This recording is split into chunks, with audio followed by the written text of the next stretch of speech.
This conference will now be recorded.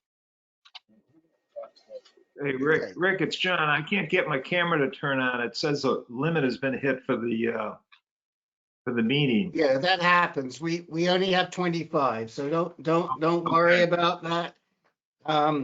You'll keep trying, and other people, as people come and go, you will have the chance to put your camera on.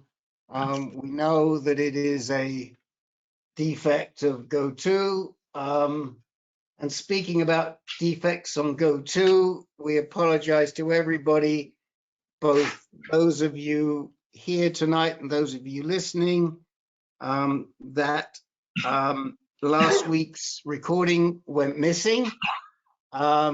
We did find it eventually towards the end of the week.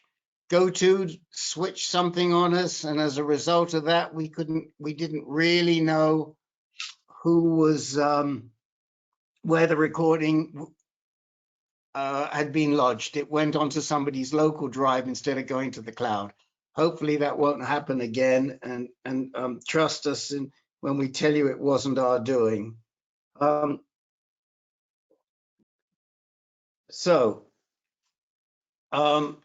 What I'm going to do very quickly is just go down the list and see how many people need time tonight, and then add them to the people who we're carrying over, and then that'll give me an idea how long we can spend with the new guys. So if you're ready, and this is the time when you can have your microphones on, because I'm going to run down quickly, and I just need a yes or a no, no explanation if you need time tonight. So let's start with Len. Do you need any time, Len? No. Okay. Bill Franklin. Okay. Peter Monaco, do you need time tonight? No, Rick, I don't. Thank you. Herb, I know you do to cover something from last week. I got a star by your name. Peter Kafka, do you need any time this week? No, sir. Okay. Joe Gallo, do you need any time this week? No, thanks. Ted Healy, do you need time? No. Thank you. Jeff Marchi, do you need time? Not tonight, thank you. Thank you. George Rovder, do you need time? No, Rick, thank you. Thank you. And thank you so much for sending along the obituary for Jake. You're welcome. We've passed it along, and the last time I looked, over almost 50 people had looked at it. Carl Foreman, would you like some time tonight? Yes. Okay. Gary Peters, would you like time? Yes, please. Okay. I think you should have been carried over from last week, because I think you wanted time last week. So we give you a star. Those are the guys. Mike, we will definitely come to you. Jim Barnes, anything for you tonight? No, thanks, Rick. I'm good. Good. Les, anything for you? No, thanks. Okay. Jimmy G, anything for you? I have an update. It's only good news. Okay. Jeff, anything for you? Jeff Woods, that is. No, thank you. Okay. Joe Blanchette, anything for you? Yes. Okay. Walt, anything for you? No, thank you. Jerry Pelfrey, anything for you? Yes. Yes. Yes. Okay. Dennis Correa, anything for you? No, thank you, Rick. Sure. Frank, anything for you? No, nothing tonight. Paul, anything for you? Nothing for me tonight, thanks. Okay. Alan, anything for you? No, thank you. Okay. Jim Marshall, anything for you? Negative. Thank you. Bruce, anything for you? Nothing, thank you. Okay. Tom Swartzel, anything for you? Nothing, thank you. Okay. So that was Bruce and Tom, two nothings. Pat Martin, anything for you? I'm good, thanks. Nothing. Julian, anything for you? No, sir. Rusty, anything for you, Rusty? Not tonight. All's well on the Eastern Front. Okay. You can't take Rich's line there. Speaking of whom, Rich, anything for you? Are you there, Rich? I saw you were there before. I thought I saw you were there before. Maybe I made a mistake. I thought I saw Rich. I thought I saw Rich and wrote you down, but maybe you're not here. No, yes, you are, Rich. Your mic's on. Okay, he must have stepped away. We'll come back to him. Mike Phillips, anything for you? No, nothing for me, thank you. Okay, Jim Jeffries, anything for you? No thanks, Rick. Russell, anything for you? You talking about me, Russell Hoover? There's only one Russell in here. Okay. I should be a caregiver from last week, but yeah, I would like some time. Oh, you're a carryover from last week. You've got a star. Thank you for reminding me. Dennis McGuire, anything for you? No thanks. Okay. John Birch, anything for you, sir? No, thank you. Okay. Stan Friedman, anything for you? No, Rick. Steve Saff does have something, I happen to know. And Bill Franklin, anything for you? I'm good, thanks. And Sylvester, anything for you? Sylvester. Okay. He obviously can't hear me. We're going back to Rich. Anything for you, Rich? It may not be our Rich. It may be a different Rich. But if you can hear us, we can't hear you. Use the chat window. Speaking of which, the chat window is the little bubble on the right-hand side. So let's start with Raul. And Raul, Did you get, we'll ask did you get you. Larry? Oh, did Larry Fish here? Yeah. Okay, he came in late, I think. Did you come in late, Larry Fish? No. No. No, just ignore me most of the time, so I understand. Nothing tonight. And nothing for you tonight. Okay. Did I ask everybody? Is there anybody on here that I didn't ask? Good. Okay. And anybody who comes in now, they don't get priority because we've got a lot of people and a lot of carryovers. So I've got 1, 2, 3, 4, 5, 6, 7, 8 or 9 people. And I know we got a couple of meaty conversations for tonight. So Ralph, what we do here is we ask you a few questions so that we can get a quick idea of your background. And then we'll give you the chance to ask the group questions. There's a lot going on. So are you comfortable with us doing that? You have to turn your mic on.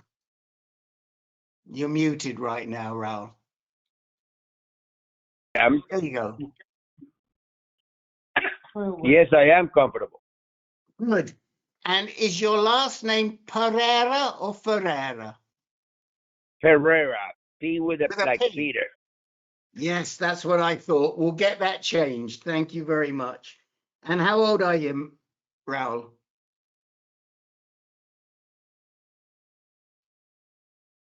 How old are you? Leave your microphone on.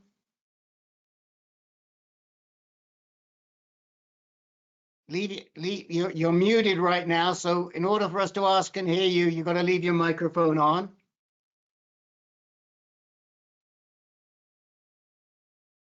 Are you there? There you go.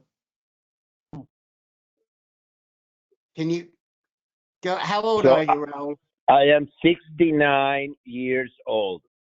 Got you. And where do you live? I live in St. Petersburg, Florida. Oh, we've got a few neighbors of yours on this call. So that's good. And you said you were diagnosed 11 years ago. So was that 2010? Exactly. In 2010, I was diagnosed with prostate cancer with a Gleason score of 7, 4 plus 3. 4 plus 3. Okay. And what was your PSA at that time? 3.7. Okay. And who treated you? Was it a local urologist? A local urologist diagnosed me, and then I went to be treated at MD Anderson at their proton center. Okay. Okay. So diagnosed locally, and then you went to MDA. And who was your radiation oncologist at MD Anderson? Her last name was Dr. Nugent. N-G-E-N something. Yeah, I got it. That's close enough for government work. We can get it from there. And so you did PBRT. Did you do any hormone therapy with the PBRT? Yes, they gave me Lupron and Casadex at the beginning of the treatment. Okay, so how long did you do the Lupron for? How many months? Only for 2 months. They just gave you one shot, and it couldn't have been 2 months. It could have been a month or 3 months. No, they gave me one shot, and you're right, it was 1 month. Okay, all right. That's unusual, but that's fine. Now, did they do any scans before they started the treatment? Oh yes, they did that. They put seed implants.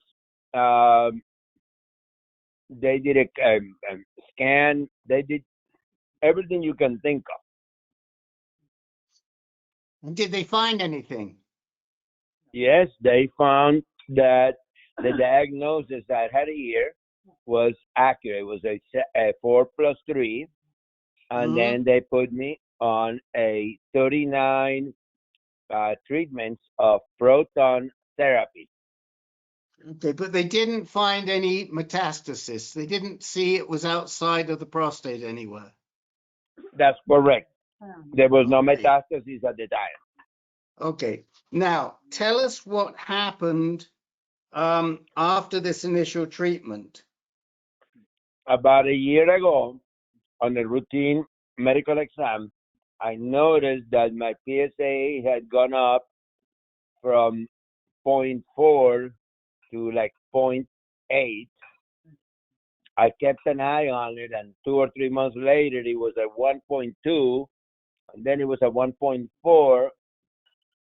Eventually, it was at 2, and this was over a period of about 6 months. Okay. My doctor told me that this is not an outlier. This is a rising. This requires a biopsy. They did a biopsy. The biopsy came back negative. I went. They came back negative. So I went to his office, and he said, Raul, you have a stage 4 metastasized terminal biochemical occurrence cancer. He told me that I had maybe 5 to 7 years to live. He recommended That's very that nice I of him. back. Who was this doc? Was this a urologist? This is no longer Dr. Nugent. Who told you this? His name is Dr. Jamie Shaw. He works out of St. Anthony's Hospital here in St. Petersburg, and he is a urologist. What type of doctor is he? He is a urologist. Okay, well, he wouldn't be my urologist if he said something like that to me. I'll tell you that for sure. But But that's okay. and then he told me that I needed to go back to MD Anderson and that he was willing to administer whatever treatment MD Anderson wanted to. So I went back to MD Anderson in September of last year. Okay. They confirmed Dr. Shaw's diagnosis. They gave me a shot of 20 whatever Lupron and a prescription of Casodex. I went back again in December. They gave me another shot of Lupron of 30. No more Casodex because they knew that I was going to go on a long cruise. They said 30 will hold you back until you get back to the U.S. and then I'm supposed to be back there in June. And when I went there in December, my PSA was down to less than 0.1. Right. Well, that's to be expected. That's what the Lupron does. But you went back to what MD Anderson. Was this MD Anderson in Houston? Yes. And what sort of doctor did you see at MD Anderson in Houston? It was at the Proton Center. They are urologists. Well, they wouldn't be urologists. And they Right. told So me in December that Okay, so you when I saw, go back. let's just clarify. You saw a radiation oncologist in the PBRT center. Yes. And all they did was put you on Lupron, nothing else. That is correct. And they didn't suggest that you get any other scans or anything like that. Didn't he say he had seeds? No. No. I don't know who that is. Larry Fish? No. Larry, I thought he said I got everything. On my right hip, but it came out benign. Okay. So they did some more scan. Oh, did you say they did a biopsy? Larry was talking. They did a biopsy on your right hip, or they did a scan on your right hip? Both. They did a biopsy and a scan. Did they do a That's PSMA? correct. Did they do something They did what? Did they do a PSMA or an Axumin scan when your PSA No, was at they 2? did a PSA. I have been wondering whether I need a PMSA, but they didn't do that. PSMA. You were close. PSMA. No, they should have done.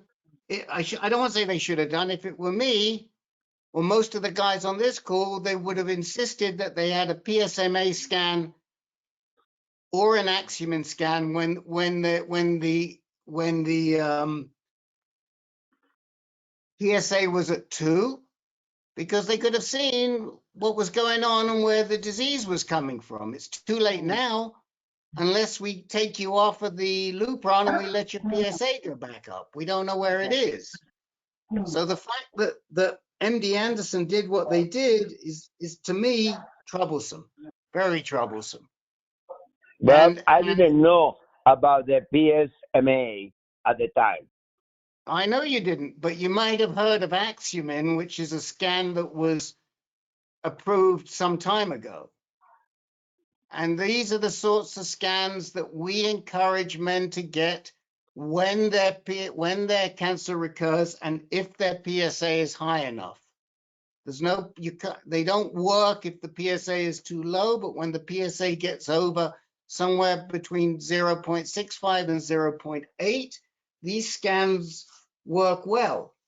And it's amazing to me that at somewhere like the PBRT Center at MD Anderson, they just give you a Lupron and they send you home. That's exactly what they did. Right. Well, we'll let the guys talk about that. I've got a couple more quick questions for you, and then we'll throw it open. Do you have any cancer in your family, Raul? Yes, I had a sister that died of lung cancer and a younger brother that died of non-Hodgkin's lymphoma. Lymphoma. Okay. So, have they ever done any genetic testing on you? No. Okay. Have they ever asked you this question that I'm asking you about cancer in your family? Maybe one of the questionnaires, but not specifically. Right. Well, they're supposed to because those are the guidelines now, and they have to ask you.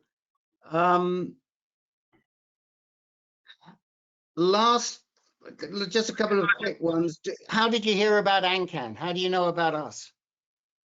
You know, honestly, it popped up on my email, maybe some search that I did, and I think his name is Dusty Rhodes, popped up, and I must have expressed interest, and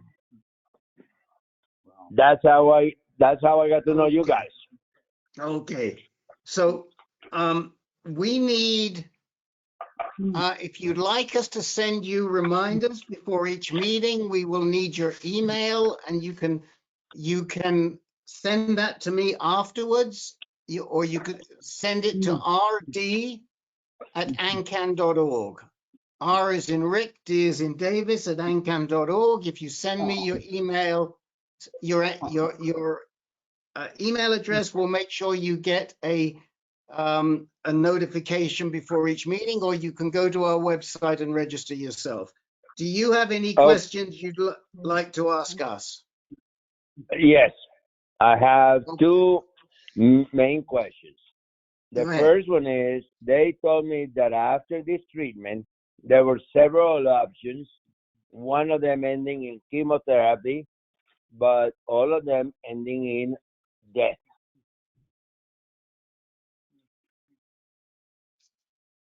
Which I'm not particularly fond of.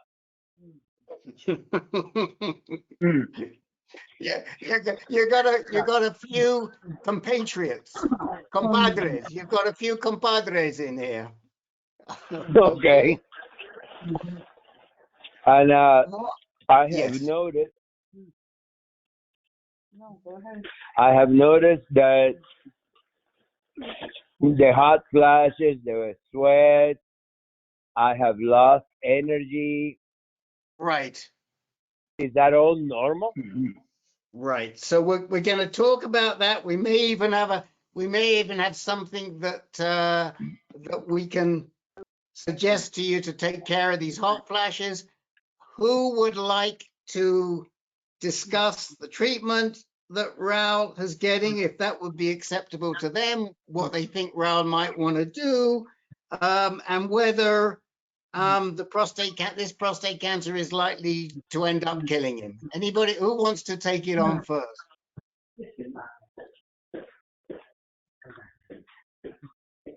No one? Do I have to pick on somebody? Somebody should start with the Embr device, so whoever's using that, let's help them out with that at least. I agree. I agree. So the first thing we want to tell you is, yes, all of the things, the fatigue, the hot sweats, the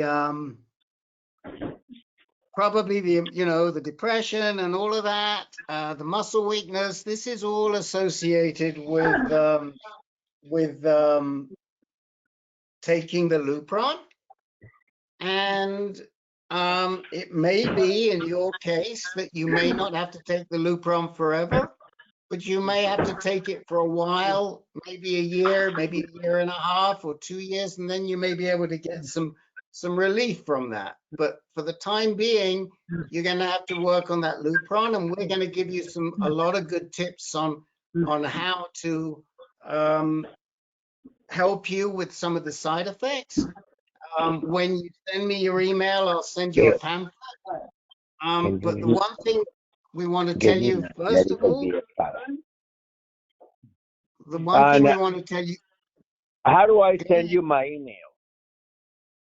Okay, so the one thing that we want to tell you is that we have a very good gizmo to help with the hot sweats.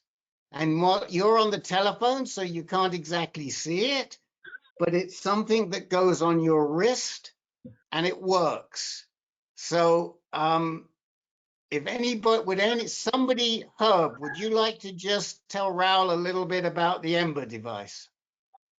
Raoul, so this is a device where you wear it on your wrist. And, well, Peter, I mean, really, I'm not the one to do this, but, and it really is quite effective in reducing the hot flashes. You know what? Leave me alone. Okay, let me go. I'm listening. You got to listen to us because we hear you talking to your wife at the same time. No, but I am listening. Okay. I am listening. Okay. So you got to. So it's from a company called Embr Labs. So Raoul, can you write this down? EMBR. There's no E, Herb. EMBR, right. EMBR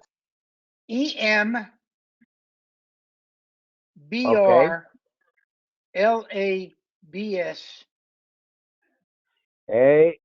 EMBR LABS. B what? S as in sugar. S Labs. Okay. EMBR Labs. And they, if you go to their website, you can see that they have a device that you can wear which can reduce hot flashes.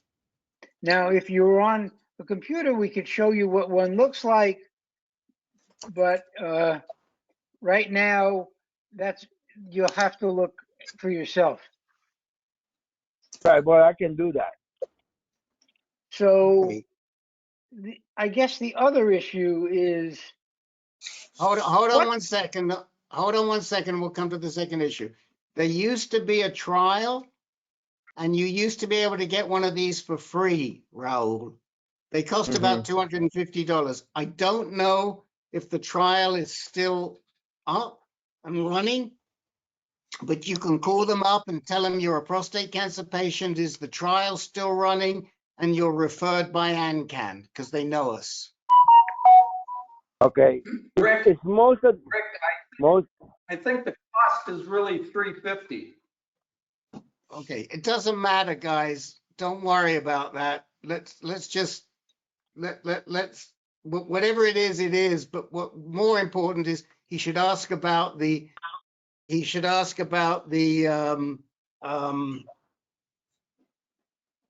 trial, right?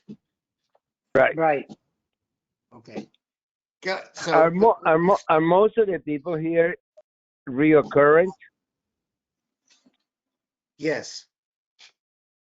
Almost everybody is recurring. There's a few guys who are being treated initially, but most everybody on this call has either recurrence or metastasis. Well, that's what I have, metastasis and reoccurrence. Right. Well, you do have metastasis, but we really don't know where the metastasis is. And the level of metastasis is is probably quite low. So yes, you're metastatic, but compared to some of the other guys on this call, you are in the metastatic kindergarten. Okay? And I guess what we would say to you is no doctor knows how long you're going to live. And when they tell you you've got 5 years, that is what they told people 15 years ago when they were metastatic, because those were the numbers then. Those numbers are out the window right now. And your doc, Jamie Scher, should not be giving you information like that because it's out of date. So don't be thinking, could you die in a year or so from this disease? You probably could. I shouldn't say you probably could, you possibly could, but it's highly unlikely. And why do I say that? Because your disease has taken 9 years to recur. If your disease came back very quickly, you'd be in a different place, but it hasn't. So we know your disease.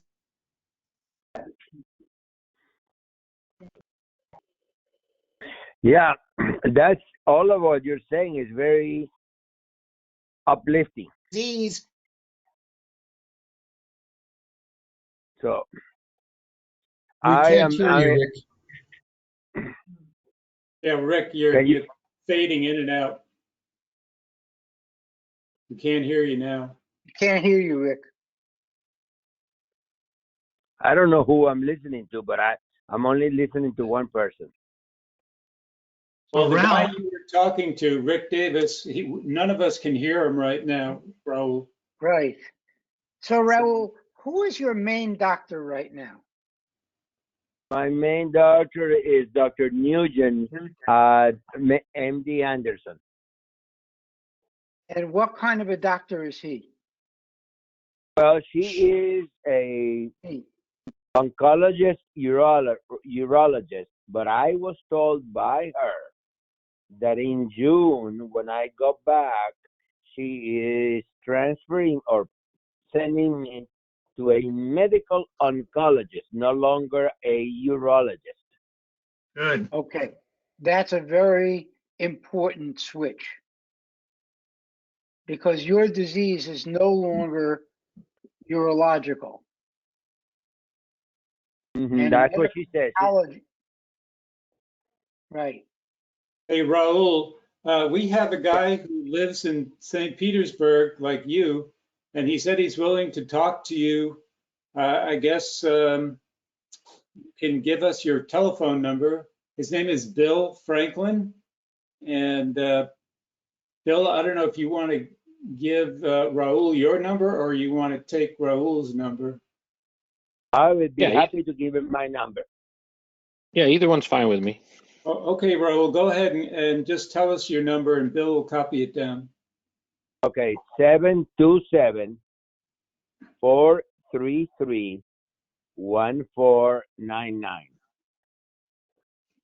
All right. So where do you live in St. Pete, Raul? Downtown St. Petersburg. Downtown? Yeah. Okay. Yeah, I live north. I live up by Gandy, off of 4th Street. Okay. So, Yeah, I live in downtown across from the Dali Museum. yeah, I know exactly where that is. So, given that Rick is not with us, I think we're going to try to. Oh, you are? I didn't see you. I can hear you. Yeah. But We I think couldn't hear you for a long time, Rick. right. We've got to move on. We've got to move on, Raul. But Bill will get in touch with you. The one thing I want to say is, if you're going to stay at MD Anderson, then we would suggest that the doctor you ask for at MD Anderson is Dr. Korn, C-O-R-N. C-O-R-N. Korn, right. Dr. Paul Korn. There are other docs there. We can Anna Aparicio.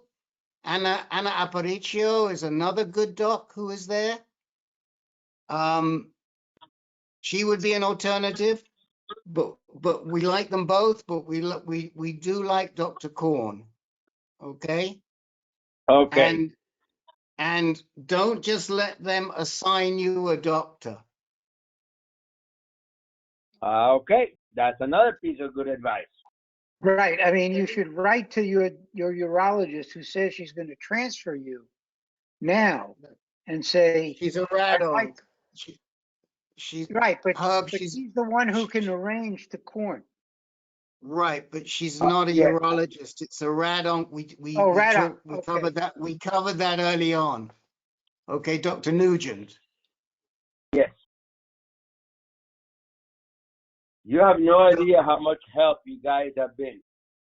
Okay, well, we've got to move on and speak to one more guy before we get to the to the dirty unwashed out there all waiting to talk to us, but we will get to everybody, I promise. So let's move on. We've got your email. You said your wife has sent it to us. We'll get back to you and try and join us on the computer next time, because you get to see everybody's pretty face. You can see one of these Embr devices as well. Okay, what I'll do is I'll reply to Dustin's invitation for this meeting, telling him to give you my email. All right. Well, if you call Bill Franklin, he can help you out, because he happens to be our board president as well. So you got a very good guy. I don't know his number. I don't know his number. Oh, he gave you his number. He'll call you. Bill will call you, right, Bill? Okay. So Yeah, Bill I'll give Raul a call. Okay. Probably tomorrow, Raul, if that's good. That's fine. Anytime. Okay. So, I'm gonna move quickly to Mike, because Mike, you have an unusual name, and I just don't remember, unless you came in as Mike and we never knew your last name. But just if we can, just give us. I'm going to go through the same thing. You'll give us a very quick history, and then we'll see if we can help you. We'll treat you like you haven't been on before, because none of us remember you. Is that okay? Whatever you want, Well, you may start talking to me and I'll say, oh yeah, I do remember that. So it's quite okay. possible. So it's Mike Mount Alexis. And how old are you, Mike? 70. Okay. And where do you live? Down by Annapolis, Maryland. Okay. Another DMV guy. Yeah. And what year were you first diagnosed? 2015. Okay. And your Gleason? 3 + 4 for a 7. And your PSA? At that time was probably right in the neighborhood about 4, so 4.5 maybe. Okay. That's close enough for us. What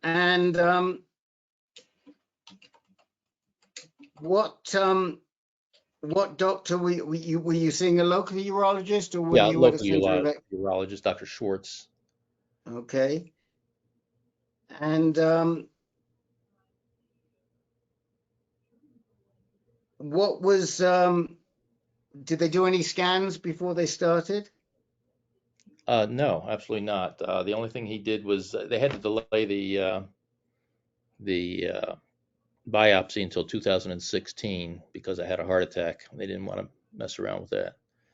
Okay. So they did that in early 2016, and didn't do any scans.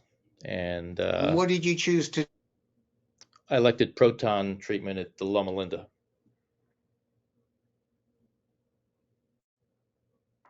Do.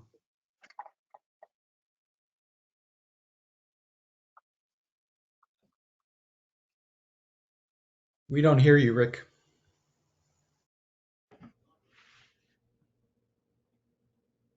I know. Can you hear me now? Yes. Can you hear me now, guys? Yes. Okay, I just turned my cameras off again. Yeah, I got you. What did you choose to do in 2016, Mike? 2016, Loma Linda with the proton treatment. Okay, so you went to Loma Linda for proton beam. Yes. And what was the result of that? After 4 months, we did 45 treatments. After 4 months, PSA went down to 3.5. After 6 months later, it went down to 3.1. And it was decided that time to start doing some scans, some CAT scans and stuff. And they waited around for about 6 months until we finally got to the PET scan with the Xmas. And that determined that the cancer had spread and became metastatic.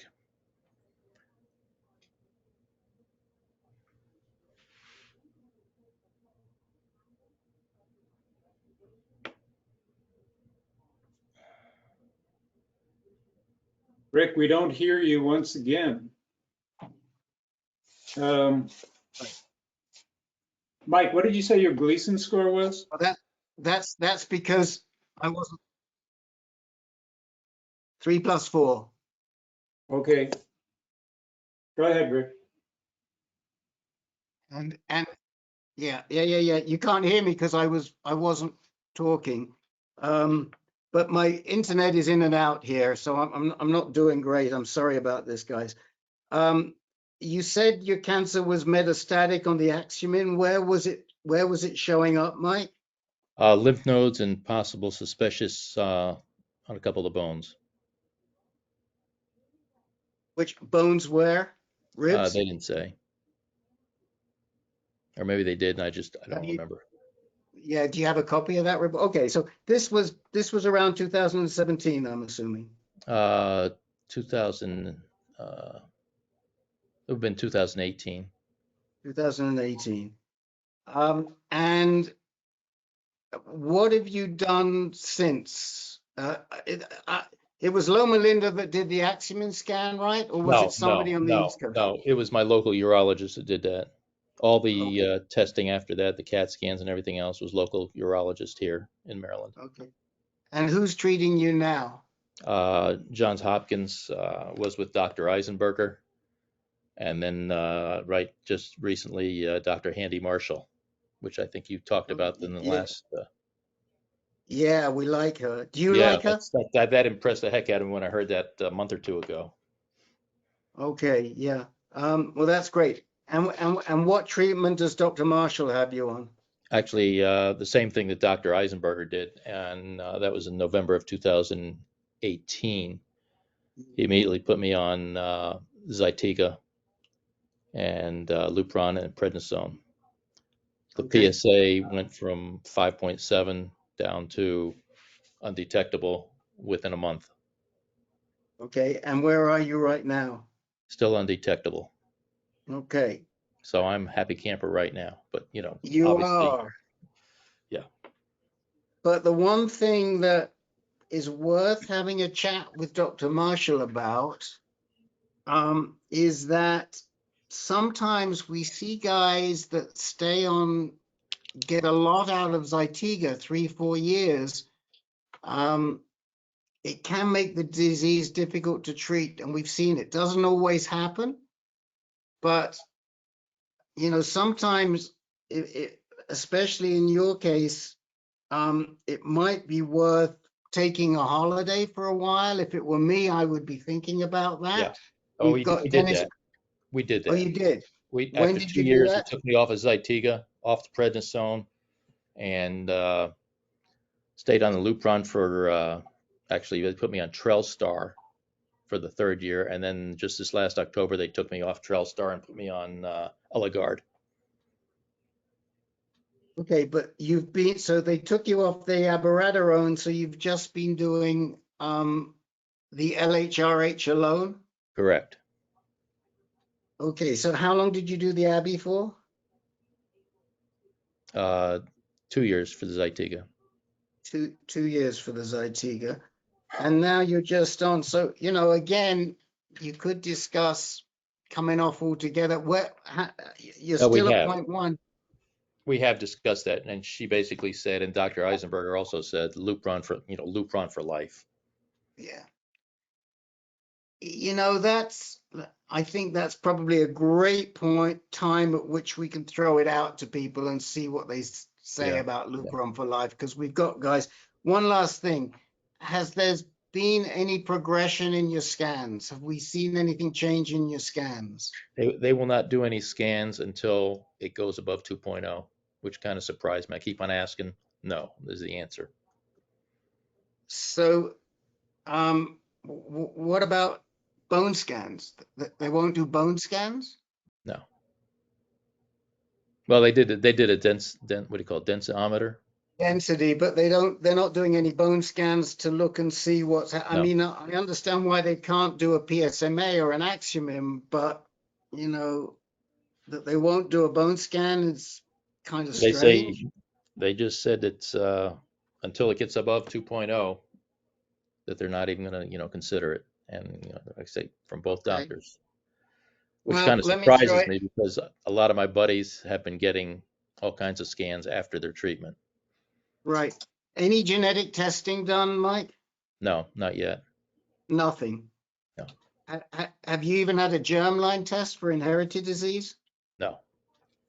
Yeah, you got to go back and tell them that you want a germline test at least, because they're supposed to have done that. Yeah, I asked them about that, and they said, no, you don't need one. Maybe your son needs one, they said.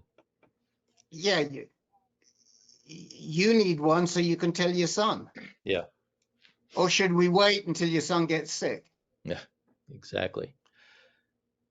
And so, I think that you've just got to say, no, I want it. I know it's in the guidelines. Please, can you order it? And you'll learn that on this call, well, you hear us, you followed us. We tell you to be your own best advocate, because sometimes these doctors, it's disappointing that Handy Marshall is not at least going to give you a germline test. Yeah. So let's just let's spend 5 minutes with the group talking to you about whether they think intermittent hormone therapy, full intermittent hormone therapy is a possibility, and what some of the other guys. Len, do you want to kick this one off, because you're the IHT king here? Okay. Yeah, so Mike, I have been, I was diagnosed as a Gleason 9 back in 2014. And so I've been doing this for 7.5 years. And within that time, I'd say half of the time I've been off of all therapy. Now, not everybody can get away with that, but you might be able to. You're only a Gleason 7. I wouldn't say that you should definitely be on ADT for the rest of your life. If your PSA is undetectable for over a year, for instance, I think you should discuss with your doctor whether it's okay to, he's already told you should be on it for life, but I would argue with him that it might be worth getting off. Take a drug holiday, give yourself a chance to build some muscle back. It's good. I agree with you 100%. Unfortunately, she said, and they both said, because it's metastasized, we will not take you off. Well, mine metastasized too, but. You know what? I'll ask again. Hopefully, maybe she'll change her mind. And here's the deal. If you see your PSA starting to go back up, then you go back on. Go back on. Yeah. And the other thing he said is I can go back on the Zytiga again. Right. Which was very encouraging. Yep. Anybody else on the call that's done IHT that would like to address this with Mike? Mike, this is Peter. I've been on and off for about 7.5 years as well. I'm off of Lupron right now, but I am on a drug like Zytiga. Did anybody talk, since you said you had a heart attack, did anybody talk to you about Zytiga and heart issues at all? Did they watch it carefully when you were on it? Yeah, I'd have blood work done first. I go to a cardiologist, and every 3 months I got blood work from him, and every 3 months from the medical oncologist. So your blood pressure didn't go up with Zytiga? No, not at all. Okay, good for you. You want to watch it? Everything was well within normal range. The heart attack, to my best of my estimation, was I was taking physicals and EKGs once a year prior to the heart attack, and I was out shoveling snow. It was 3 degrees outside, and 12 hours later, it all, jammed up, and that caused a heart attack. Okay, just be careful with it, because these are strong drugs, and they can affect your heart pretty well. So you're getting enough exercise and staying active? Yes, up until had a little. I'm on a leg boot right now, so no, I'm not getting exercise for the last 2 months. So, but yeah, I go to a gym. I bike a lot, hike a lot. So yeah. Okay, good. Yeah, I'm in a situation like Len just described.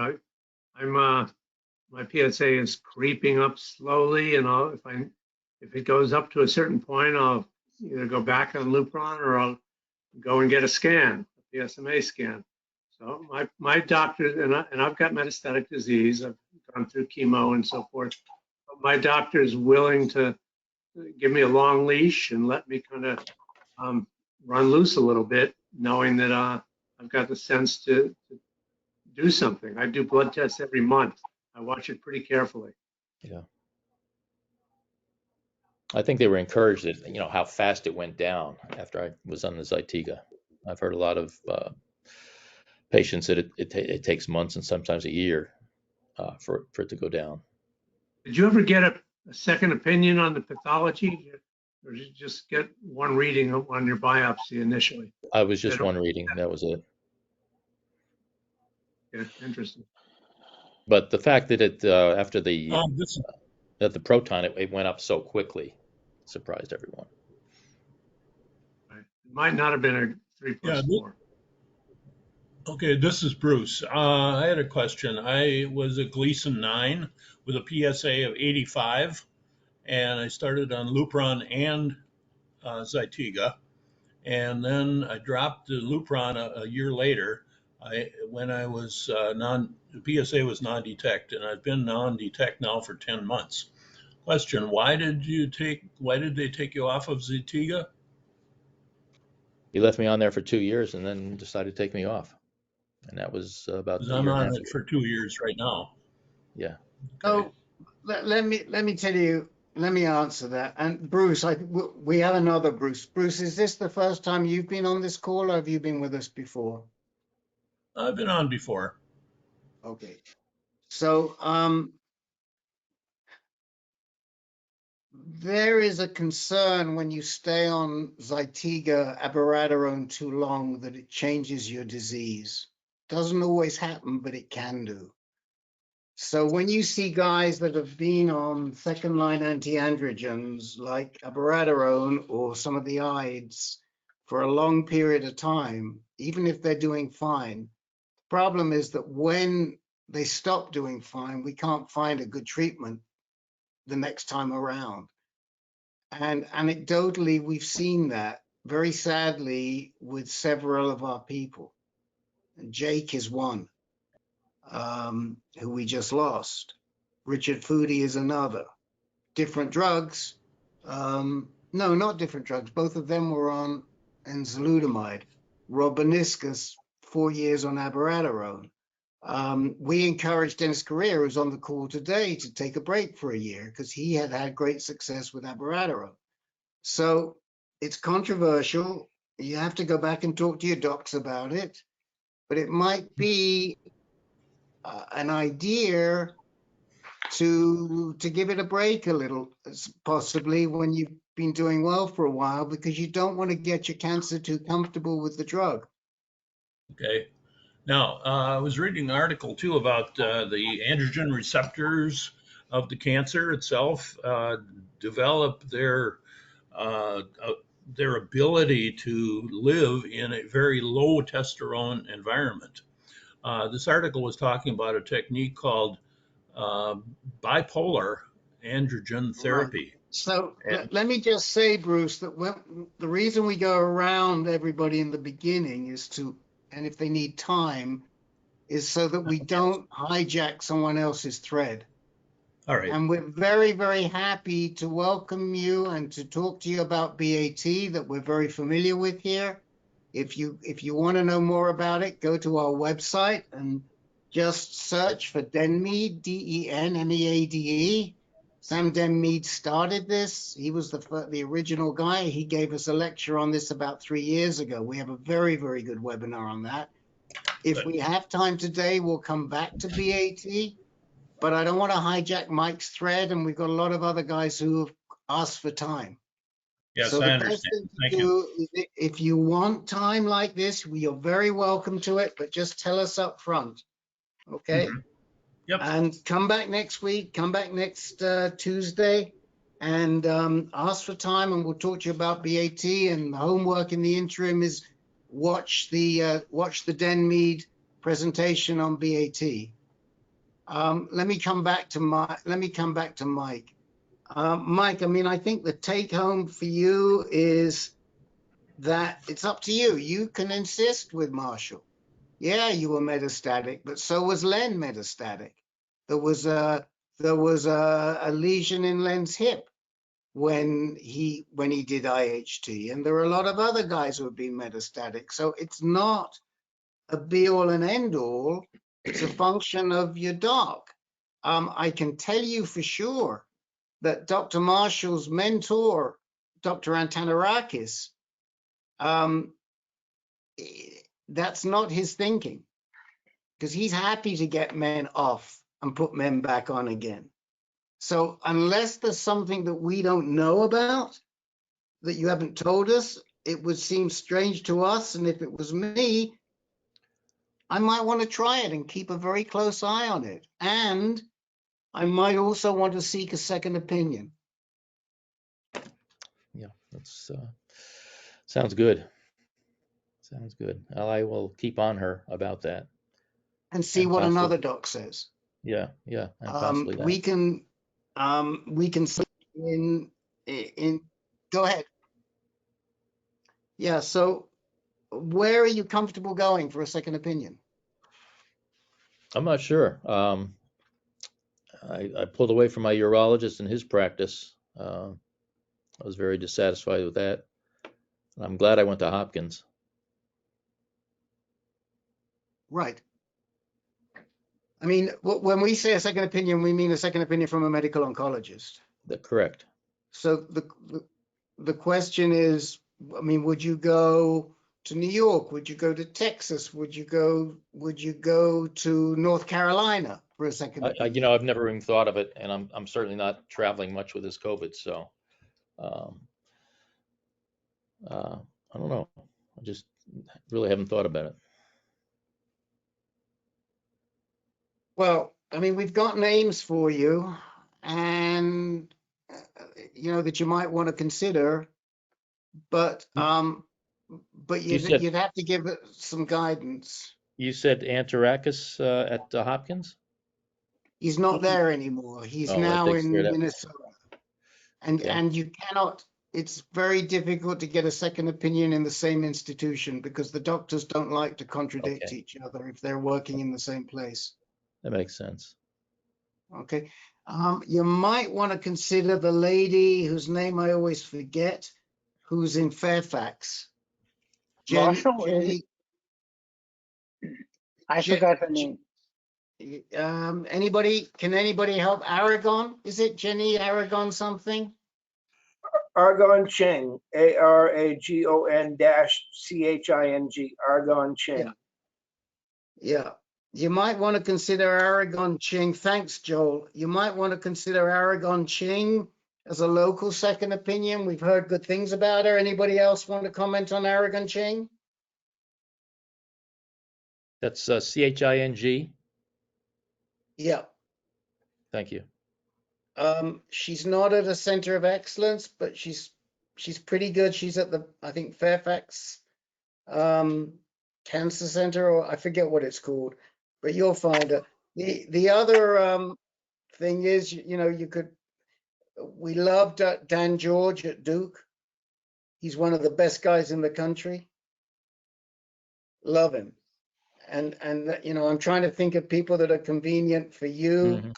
Mm-hmm. We could send you, we got a couple of guys in Philly, but they're less experienced.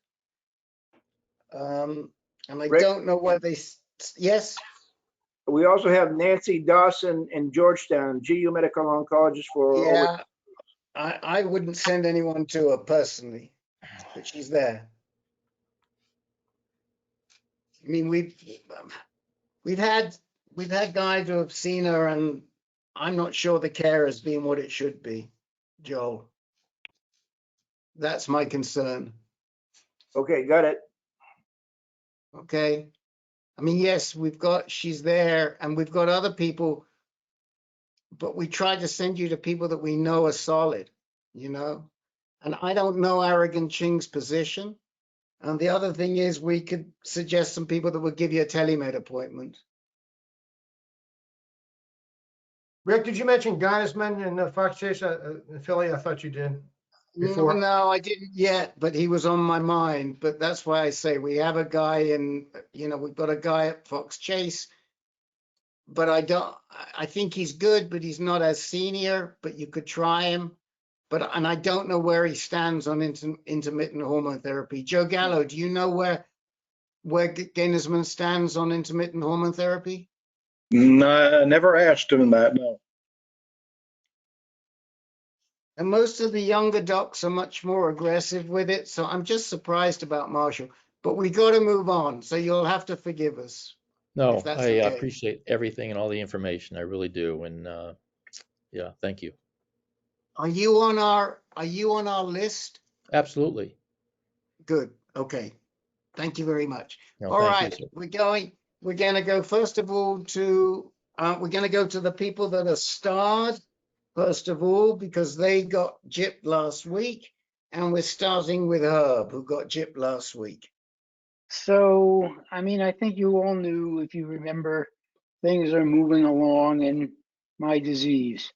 That I found to refresh, PSA went up while I was on abiraterone, and then we're now at the point where we're doing something else. So what I'm doing now, I'm just had my second apheresis for Provenge, which presumably hopefully will do something. But I had a long conversation with Dr. E about me, and I'm being treated. I'm working with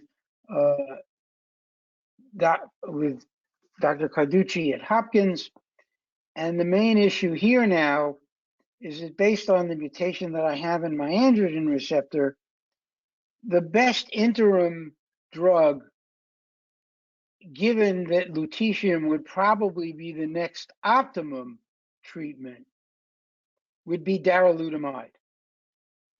And he went and prescribed darolutamide, and it was turned down, and then he appealed, and the appeal was just turned down today. So I'm a little bummed about that, because frankly, he should have been. There's enough data, both on me because of my mutation that makes it insensitive to things like enzalutamide, that there should be enough information to overcome this appeal. So that's where I am now. And then we have to decide, well, if Dara works, that's great, okay? But then what's next? And really, Eleni was on the same beam as Dr. Carducci, which is basically there are two ways forward, which is chemotherapy with cabazitaxel and probably platinum added, or lutetium. And of course, lutetium isn't available in this country yet. But we keep hoping, and I don't want to get into that discussion, when it will become available.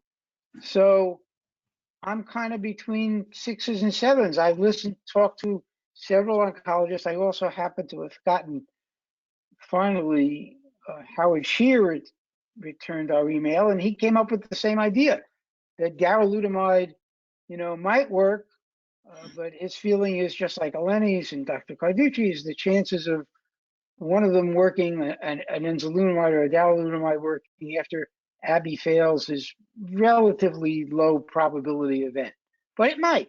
So therefore we will, he's willing to try it, but we've got to fight harder for me to get it. And so I don't know, has anybody gotten an appeal successful? And Herb, this is Peter. I was turned down by my insurance company after the fact, but I go straight to Bayer. My doctor went to Bayer, and Bayer sends it to me. It doesn't even go through my insurance. When my insurance company got wind that I was taking it, they sent me letters saying they're turning it down because I don't qualify. But Bayer keeps sending it to me. They just approved me for a whole year now, 3rd year in a row. So maybe your doc can talk to Bayer, call their patient assistance program. I mean, do they have, is there, I don't know, what's the basis for their program? Just because they do it, or? I don't know if it still exists, but they had a trial, a 2-month free trial called DUDE, D-U-D-E. And I started on that, and then I went on their patient assistance program, and I just kept continuing it. I'll send you all the information that I have. Good, because on the website now, by the way, they only give you 1 month free. Okay, we'll do that. Sign up for the 1 month. No, that's what I just, in fact, and I don't know if I have to do it or the doc has to do it, but I did email Carducci this evening and say, look, Bayer will give us a month free. And by that time, we ought to know if it works or not. Yeah, start with that, and then Bayer will probably maybe cover you. I can hope. I mean, I don't know what their rules are, but that would be great. But of course, I mean, I'd certainly like to get to, I mean, is there a reason why appeals are never successful? They have very strict criteria. Right. And it's not that they're never successful, Herb. I mean, I had a successful appeal, but I had to pay for the procedure and they reimbursed me. So they can be. So sometimes you've got to fight for yourself. Sometimes you've got docs who will fight for you. One of the things that we've seen is some of these less conventional docs like Schultz are much more successful in appealing drugs than others. I mean, I know Dr. O was successful for Len in getting darolutamide. Some of the docs know how to work the insurance companies and others don't. I mean, has anybody got any advice for Herb on how to go about this appeal, or have they had success? Are you on Medicare, Herb, or I'm Medicare, and then I have Blue Cross is secondary coverage. Supplemental. I don't know. I would think that Hopkins has clout to be able to get there. You would think. You would think. I mean, I'm kind of disappointed. My sense is, and I don't know, but I did ask Carducci to send me the materials that they used for their appeal, so that I can evaluate whether they did enough. I mean, because they sent me the letter of rejection, and clearly they said you can win if you have number 6 on their list was medical literature that shows that this is the only treatment. And the bottom line is I'm quite familiar with the medical literature which say this is the only treatment, and I bet they didn't send it in. I bet you're right. So there I am. So that's where I am. But again, I've got 2 more weeks until Provenge is over. And one thing, by the way, I continued after Eleni believes that Provenge interacts with needs 2nd generation hormone therapy in place to be effective. That's what she told me. So I went back on Abby, even though I didn't want to be back on Abby, but she thought that was important. So that's where I am now, and I don't know where it's going. I'll have the PSA test on Wednesday, and I'm sure it's going up because Provenge doesn't do anything to your PSA. And, you know, we'll just have to see what's next. And as I said, one thing Eleni also said is she did not believe in radium. So that knocked that out as one of my potential choices. By that you mean lutetium? Well, I mean, everybody wants lutetium, Larry. So when you said radium, guys, we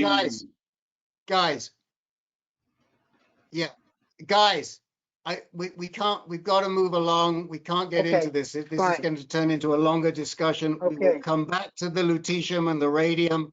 But Herb I think we've bounced around the appeal along pretty good, and you know, there's good reason to think that you might respond to based on your mutations to the darolutamide. So I think that's the takeaway right now, and to see how you can get the darolutamide, and the DUDE program may help you, and we can help behind the scenes with Bayer as well. Okay, so, great. Okay, Russ Hoover, you got bounced last week. We're coming back to you. Good, thank you. I'd like to give a few minutes of just my history for people who haven't heard it and may be of help to them. First of all, the webinar, Rachel Rubin, thank you, very interesting. That's for, okay. Okay, I'm 77, I live in Florida. I'm a number jockey and accountant. It goes way back. Spent most of my life managing complex manufacturing companies. A wife, other than being in healthcare for a long time, has an MBA in business. So we're sort of number jockeys. So we sort of approach this cancer thing as a business problem to be solved. So over the last 18 months, and I hear about it from you guys tonight, we have been both amazed and scared of no one seems to be in a hurry. The docs say, oh, we'll look at it in 3 months or 6 months or a year. We don't understand that. And B, just the lack of information available to one specific condition. I've learned a lot more from you guys than I have from my doctors most times. The doctors seem to have this thing of one size fits all. So this is where our fact finding began. So we picked up Florida cancer specialists down here because they seem to be the big guys with 100 locations in Florida. We like them for a couple reasons. One, they have a database which I can get online. I can read all my tests, all the doctor's notes, all the blood work, etc. They even have charting in there. So if I want to go back and look at my PSA over the last 18 months, I can go in there, click on the chart, I can see it. And I can also force my other doctors to go in and look at them. And I've gotten them to the point where on a quarterly basis, they have to go in and look at it, review it, and then email me back. Russ, if they don't, Russ, I go after them. Russ, Yeah.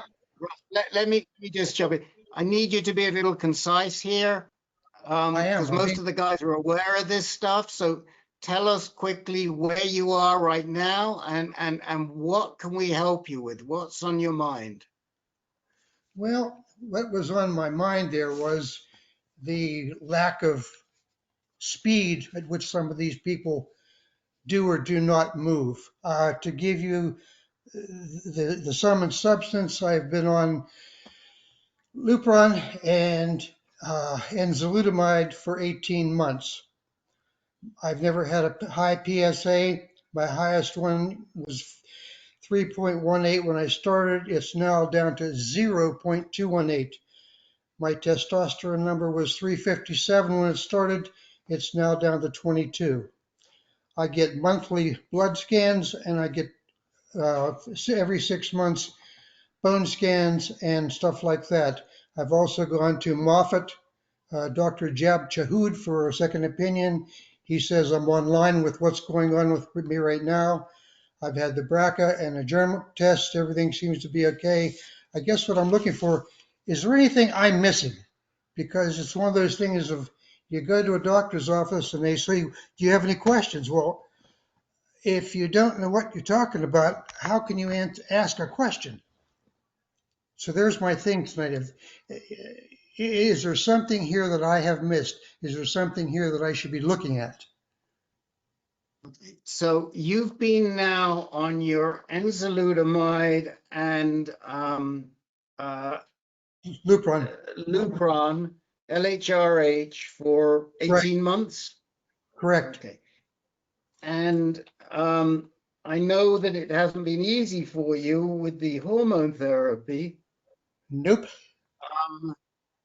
How long do you think that you can handle this regimen on enzalutamide and LHRH? Not much. I mean, I am constantly tired. I still have hot flashes and I have brain fog, which I got into a scare about that last December when I started to have low-grade headaches. And if you read in the magazine, which Xtandi is enzalutamide, they talk about a thing called PRES, P-R-E-S. I'm not going to get into the long words on it, but it has something. The incidence is less than 1%. Well, Um, with my luck, yeah, but you with my luck, have, it right, went on for, but, it went on for 6 or 7 weeks. okay, do you have, and did you talk to your doctors about it, and what did they do about that? Did they scan Well, you? yes, after I bitched and moaned, they did a scan on me, and basically I found out that I had a serious sinus problem, which I didn't even know I had. But that's better than Okay, so, having. right, So right, again, right. I'm trying to And cross over. where is your metastasis right now? My metastasis is ribs and spine. And the When did they last last scan you? December, I have had scans every 6 months since June of Okay, 20. The scans basically have said that things have either disappeared or diminished. Those were the two words they said. They were not spreading. okay. So here's something that I'd like that you might want to consider, okay? That's what I'm looking for. You might want to consider asking them to do a lutetium, a technetium 99 scan. Technetium 99, Okay, which I've is a had regular old bone scan. Somebody will put it in the chat window. I think I've had the bone scans. When was the last time you had a technetium 99 scan? I don't know if it was a technium. I know I had an injection. Well, where I'm going here is Okay. where I'm going here is that the technetium is low tech, but it was used for darolutamide approval. Okay? Okay. Now, if you are castrate resistant, I'm not. I'm castrate sensitive. well, you're castrate sensitive with the enzalutamide, but would you be castrate sensitive without the enzalutamide? I have no idea. How would I know that? You stop it. Oh, So and well, I've been on it if since day you're one. I don't know how to that's the answer that. problem. Yeah. That's the problem. Yeah. So if you're castrate, if you can show that you're castrate resistant and you don't show any scans, any Mets, yes. and sometimes, as in Len's case, he was able to do that, even though we know he had Mets, they didn't show up with the technetium 99. You can get darolutamide. Now, darolutamide may make a huge difference for you because it will help you with a lot of this brain fog. In So what we want to try in lieu of the Xtandi? yes. Okay. In lieu of the enzalutamide, the Xtandi. Yeah. Okay. So let me also ask, throw it out to the guys. Anything else any of you would suggest Russell to mention? Also, have you switched docs, or are you still with the same lady who's not really a GU med onc? I'm working on that. That will happen in a couple of months. Okay. So again, I know where you think that. Yeah, I know. Okay. All right. So let's throw it out. In the interest of time, would anybody like to add something? Anybody have anything they want to add that we might have missed, that Russell might have missed, something he should be discussing with his doc that he hasn't discussed yet? Any suggestions from anybody? I'm good. All right. I think I think what you're hearing is, you've been 18 months on this, and you're fairly typical for where you should be. And, the best way, if we could get you onto darolutamide, it would probably make a huge difference for you. But a doc who is not a GU medical oncologist is not going to know how to do that. I Now, believe, Russ, yeah, I Russ, believe I asked. Go ahead. you might want to ask her what her game plan is if and when you develop resistance to the drugs. What's her next, where she's going with this, just to Well, get a this is, feel for what she's thinking, what her thinking is. well, this was the last meeting I had with her. I said, you know, how long am I going to be on this stuff? She said, oh, for life. And I said, that ain't going to happen. And she said, well, we'll cross that bridge when we come to it. And I said, no, we won't. We will have a game plan in place before we get to that. So that's the reason. Eventually you'll develop resistance at some point. So ask her what she's thinking. Oh, I know. It's going to change someday. That's why I'm getting blood tests every month, watching my PSA numbers, et cetera, et cetera. But I'm from West Virginia, boy. I believe nothing, trust nobody. It's my ass. So I'm looking at this thing of I need a game plan in place before I get to that point. And that's why my current doctor and I are parting ways, and I'm trying to make the move. It'll happen. It's just that they both work in the same group and they're being pissy about it. But somewhere in the back of my mind, I remember asking about daralutamide, and the comment was something that she didn't prescribe that up front because it had something to do with steroids. No, that's abiraterone. That's a different drug. We talk about that one all the time. Okay, so the daralutamide daralutamide will do the same thing as the enzalutamide? It will, but it will not make you as foggy. But it isn't approved. It's approved for non-metastatic castrate resistant. So we have to manufacture that condition in you in order to get it approved. That's why she didn't put me on, because I was I wasn't castrate resistant. Right. Okay, now it's starting to make sense to me. Thank you. Okay, so we're going to move on because we've got half an hour before we go into overtime and a lot of people. Gary, well, first of all, let me just check. Is there anybody who wanted time last week and is on the call today and we didn't get to last week? Okay. Then I'm going to move forward and try and get through as many of you, and just be assured I will stay as long as it takes.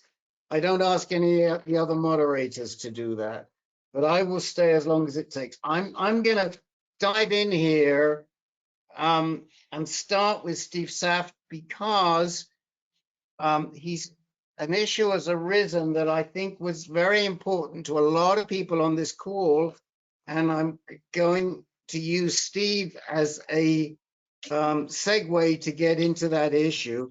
And Steve, if you could just make your history part of it short and get to what we want to talk about, which is this conflict with trials. Okay. I was diagnosed in November of 2017 with, at time of diagnosis, I had a very low PSA 2.6, and but I had a Gleason 9, and I have a history. My dad passed away from prostate cancer. I had a prostatectomy about 60 days later. I never got down to a non-detectable PSA. At 90 days, I was 0.6. At 120 days, I was 1.2. And at that time, I got an Oxyman scan, and I had a couple of, 3 to be precise, lesions that were metastatic that I had radiated in the summer of 2018. By the January of 2019, my PSA started to rise again, and we started to do analysis. And by April, it went up like 40 or 50 points in 1 month. And I got on Degarelix, Firmagon, and Zytiga generic, abiraterone, which worked for about 14 or 15 months. And then it stopped working in October of 2020. And I was at that time against chemotherapy. I didn't want to do it. I didn't really, I've taken care of a lot of people in my life, including my dad, on chemotherapy, and I had a mental block against it. So I signed up for a clinical trial, AMG 509, which started in December of 2020. In my mind, by March, it was apparent that it wasn't really working well. They increased the dosage. I was in a phase 1 clinical trial. It was called AMG 509. Steve, can we bring you to the present? Because we don't have a lot of time. There. At any rate, the bottom line is it failed. And then I decided to have chemotherapy, but it failed in June. I didn't start chemotherapy till September. The chemotherapy I've been taking is cabazitaxel.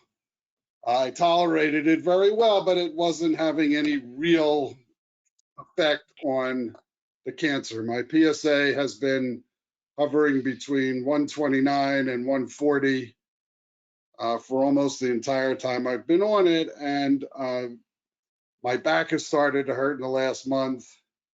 And so I discussed with my oncologist in Philadelphia, and he went back and saw that I had a mutation on a Foundation 1 genetic test that I did in 2019.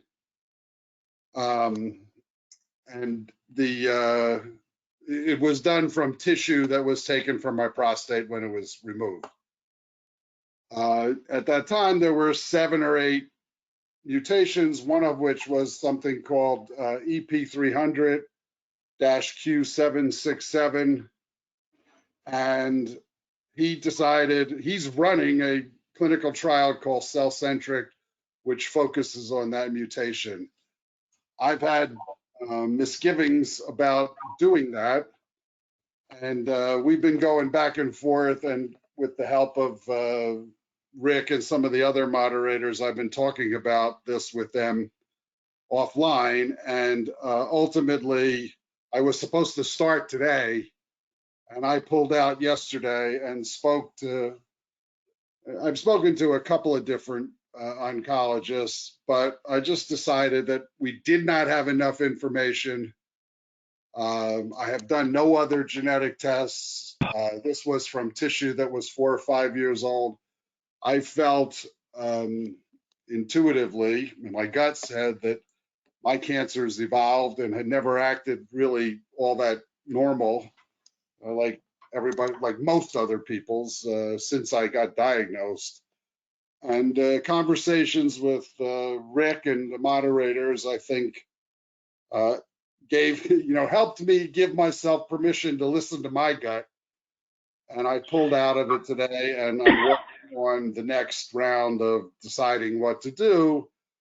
And the likelihood is I will go back on chemo. The question is, at the moment, is how quickly I can get back on chemo, what it should be, whether it should be Kabazi again or some combination. But I think that in this particular case, the important thing, and I've heard some other people talk about it tonight, is that, my oncologist is a good guy, but I'm not sure his agenda was the same as mine, which is trying to live as long as I can, or to see whether his clinical trial was going to work on me. It may very well be that we'll get testing that will prove that it was the right thing to do, though I think it's a small possibility. But we didn't, I haven't done any testing in the last year and a half, although they did a biopsy on me on Thursday on a nodule on my adrenal gland. And I don't have the results yet. So until I get results back that show what is causing my cancer to grow so much in so many different places, in so many different ways, I'm not going to try a clinical trial that has a very low chance of working, maybe 10, 20%. I spoke today to Dr. Lee. Let I'm me sorry. jump. Go ahead, very quick. I spoke to Dr. E in Houston, who happens to be one of the people that Rick and some of the other moderators in the group feel very highly about. And it was a long conversation, but I think one of the most important things she told me was that my cancer is different than most people, and in some ways it seems like it's behaving like lung cancer, and it's clearly evolving, and so we will be doing a lot more tests. And so I like the way she talked. I like the way she thinks. I obviously didn't like what she said, but I'd rather hear, the truth and be able to start dealing with it than to waste another 3 months on a clinical trial that has a small chance of working. So where I go from here, exactly, I don't know, but I know I'm going in a different direction than this particular clinical trial. So I tried to do it as fast as I could, and I hope that I communicated. Rick, feel free to add anything if there's a point that you think I missed that would be good for the group to hear. Or anybody else, but it's been a whirlwind for the last week and a half when I decided in my gut that this probably wasn't the right thing for me to do. Then I really didn't tell them I wasn't coming till the weekend. Okay, so let me just cut in here, because the issue that Steve raises is huge, and it bothers us very greatly here at AnCan. As much as there is a financial conflict of interest with doctors and we see it often in prostate cancer, with people being too eager to cut, people being too eager to radiate, people, meaning docs.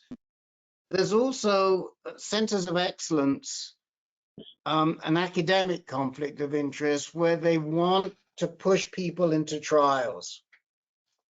And they will try and get people into trials who don't really fit because they desperately need. And this particular trial for CCS 1477 that they were trying to put Steve into for Cellcentric is a phase 1 trial. It had one guy in it who failed, and they wanted to put Steve in as the second guy.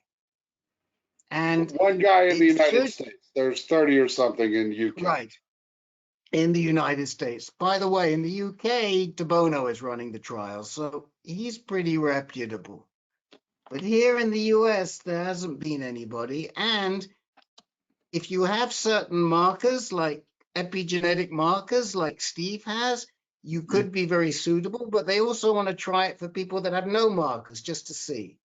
Now, the problem is it's 8 to 12 weeks. And with Steve disease where it is, he can't throw away 8 to 12 weeks.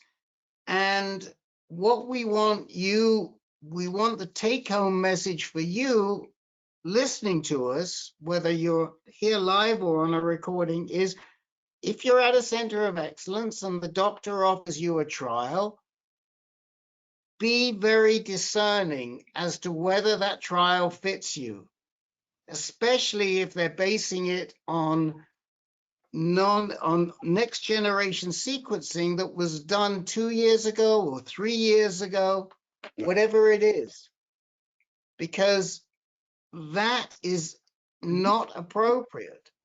If they would have done this testing and again decided to put Steve into it based on what they saw, that's one thing. We can talk about the pros and cons. Is it the best or not? But too often we see these docs trying to throw you into trials. And we just want you to be aware of that, because sometimes trials are not the best thing, even though the doctors at these academic centers want to put you into them. And we want you to be savvy. I want to throw this open to in particular, my moderators, even somebody like Herb, who sees this from a different perspective because he runs trials. If I may add one more thing, in my opinion, the trial should be more frequent for somebody like me than tissue from 4.5 years ago and a test or a scan from 3 years ago. I don't know if it needs to be every year, but I think damn close to it. So anyway, I'm sorry, Herb. Go ahead. No, I think what Rick says is 100% right. I mean, there's a conflict, there's an inherent conflict of interest between in the clinical trial physician and the patient, and ideally that conflict should be minimal. But when they're trying to recruit people for a trial, they need people, and so they're going to try to get you in. So whereas the patient's viewpoint is this trial, I mean, clinical trials are not designed to benefit you. We know that. They're not. They will tell you 100% of the time, we're collecting data and it's not designed to benefit you. However, why, unless you're a totally altruistic person, I'm not sure I buy that. And that's why a phase 1 trial for me, which is simply a trial for testing toxicity. There's no measure of efficacy or it's not a primary goal in a phase 1 trial. The primary goal of a phase 1 trial and I hope we can have some session about this again in the future, is to collect toxicity data. And I'm not sure I'd want to be the guinea pig to let them collect toxicity data. Now, a phase 2 trial where they had data from phase 1 that a significant number of patients responded to the drug and they got the toxicity level, and then maybe they want to adjust the dose, that may be a better bet. Phase 2 trials, and then because sometimes drugs get approved now on the basis of phase 2 trials and never go to the gold standard, which is a randomized phase 3 trial. So I think that's about all I need to say. Right. In my case, I really was so emotionally against chemotherapy that I think I didn't really take the time to consider all the things that I should have when I was making those decisions. And immunotherapy sounded like a magic wand. But Steve, I think you're not the only. Can I just comment what Steve said? Yes. You are not the only person on this call who had this emotional antagonism to chemotherapy. And some people have an emotional antagonism to hormone therapy because of what it's going to do to your body. But in the end, I think you have to make a decision as to what your goals are in life, right? And each person has their own threshold. So is there anybody else? I mean, this is such a key issue for you to watch out, to advocate for yourself. It's what we always say. And you go in and the doctor the doctors can be overpowering and convincing in getting you into these trials. So is there anybody else on the call tonight that wants to comment on clinical trials or has a question about clinical trials or is concerned they may be in a conflict situation?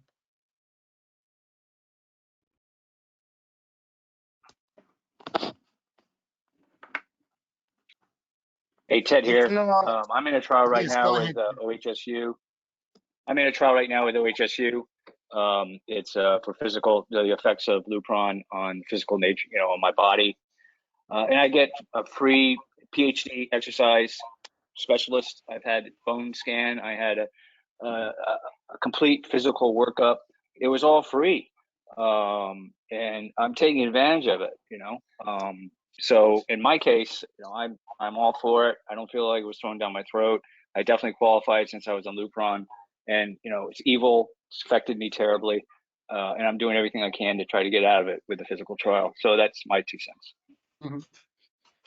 I mean, I think that we have to distinguish between the trials. I mean, if they're giving you a trial to improve your side effects on a drug you're already taking, that's a very different situation to a trial that is trying you on a new drug that we don't know whether you'll respond to because versus a drug that you're on right now where it's not making you worse, but it's not making you better. I mean, we've got to be really, we just have to distinguish that on the type of trials, Ted. I think it's sort of a different kettle of fish, don't you? I agree, but you just opened it up as clinical trials as a whole. So absolutely. Yep. Yeah, I agree totally with that, Rick. Yeah. Yeah.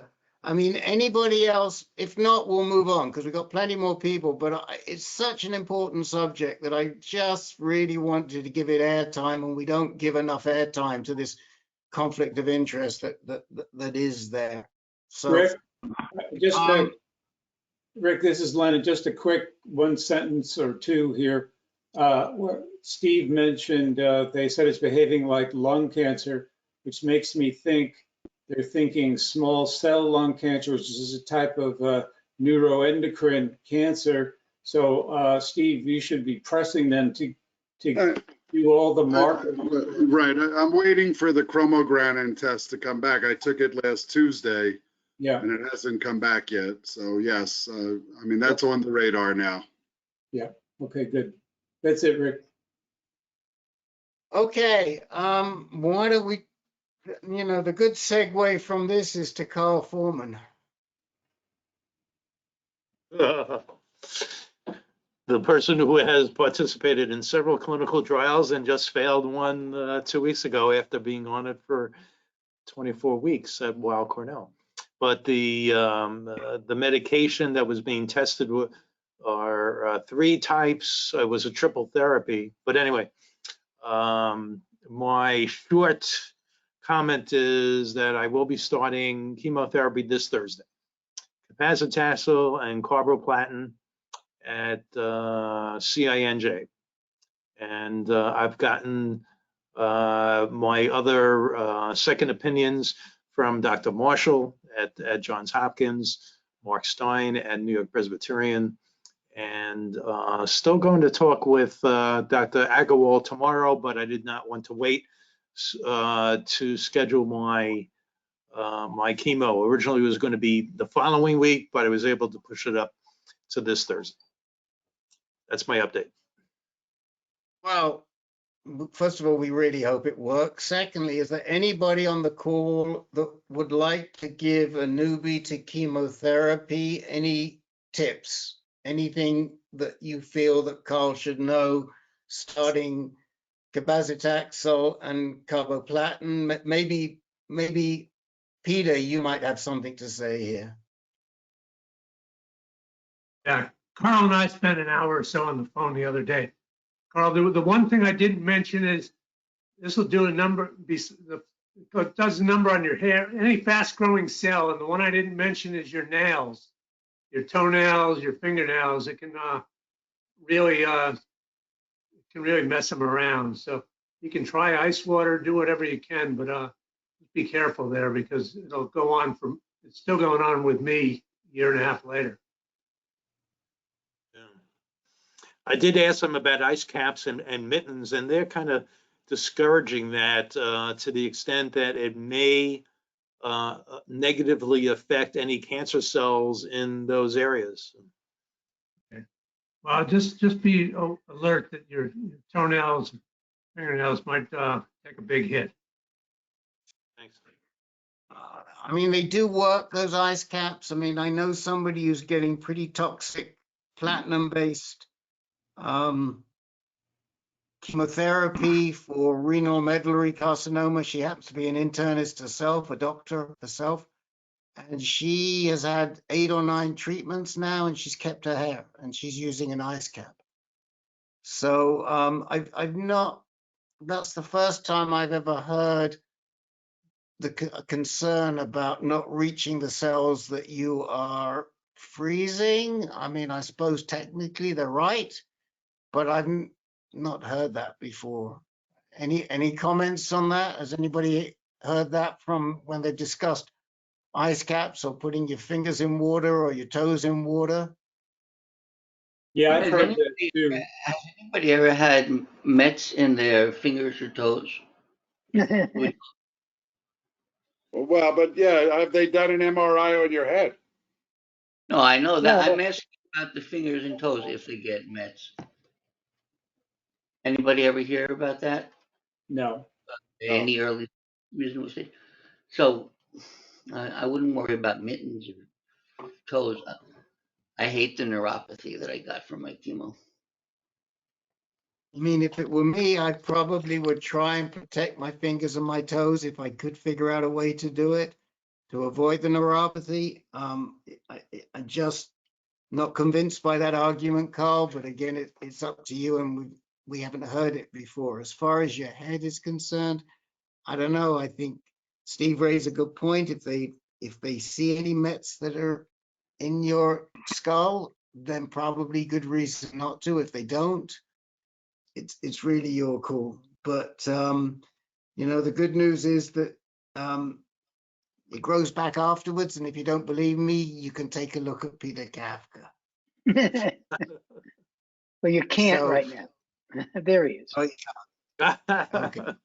Listen, I got something to say to Carl. Carl, it didn't do any good for me. I shook my head and it's not growing back. And I blame the chemo completely. And the ice cap didn't do a damn thing for me. But I want to ask you something different. You said you had a exercise program that you had joined that you were kind of excited about. And I know you got a rather full plate, but are you still attending that? Yes, I'm doing what they call is a cancer rehab program, and that's the Revital program, which is available in 13 states. And I'm doing it twice a week, and it's been pretty effective. You're looking good. Thanks.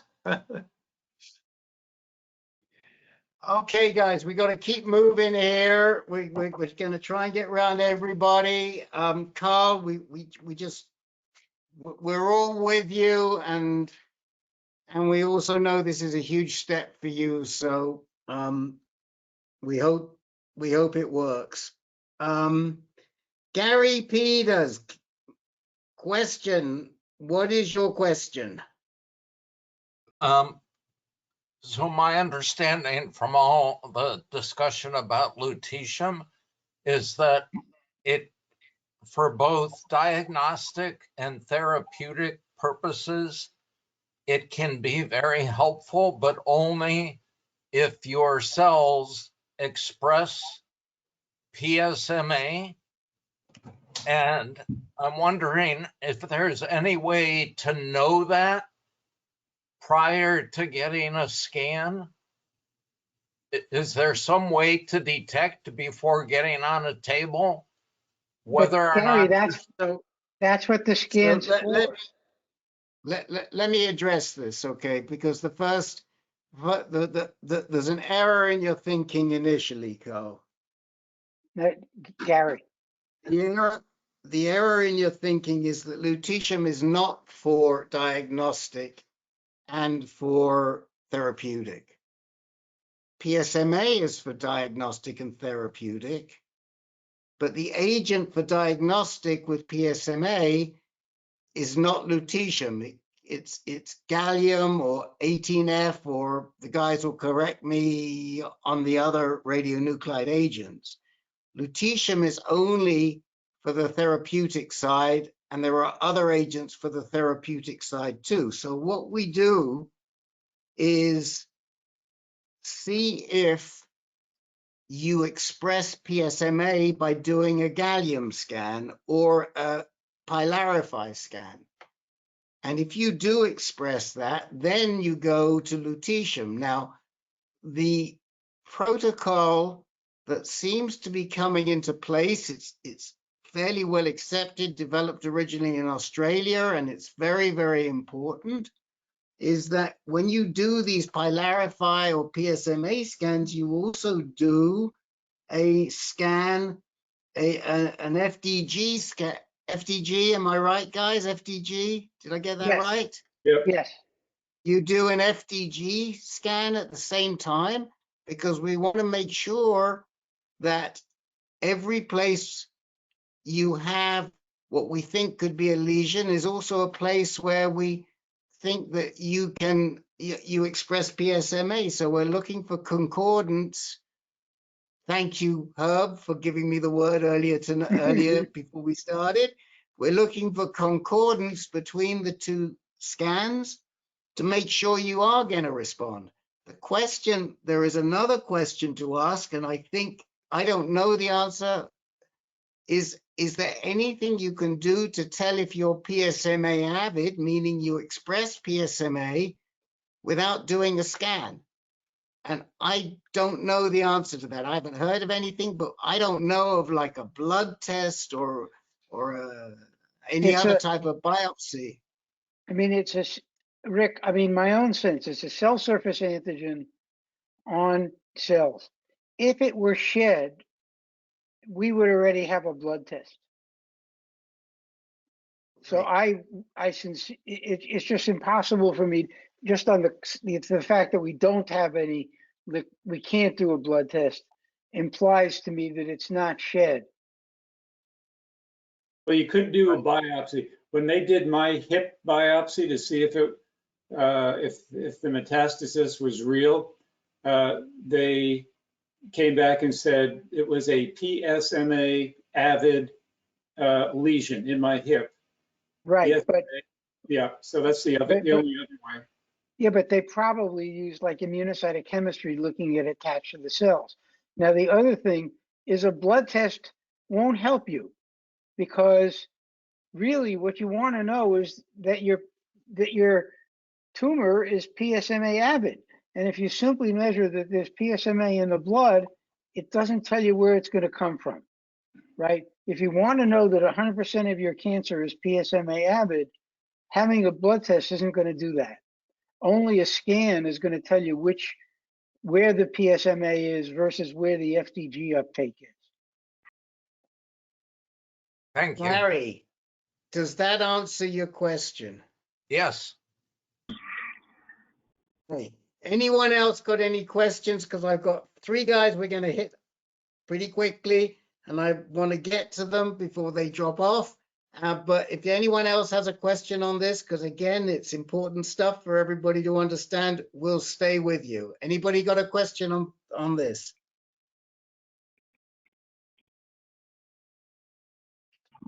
Okay, I'm doing all this blind, by the way, guys, because my internet is so crappy tonight, I can't even see your wonderful faces.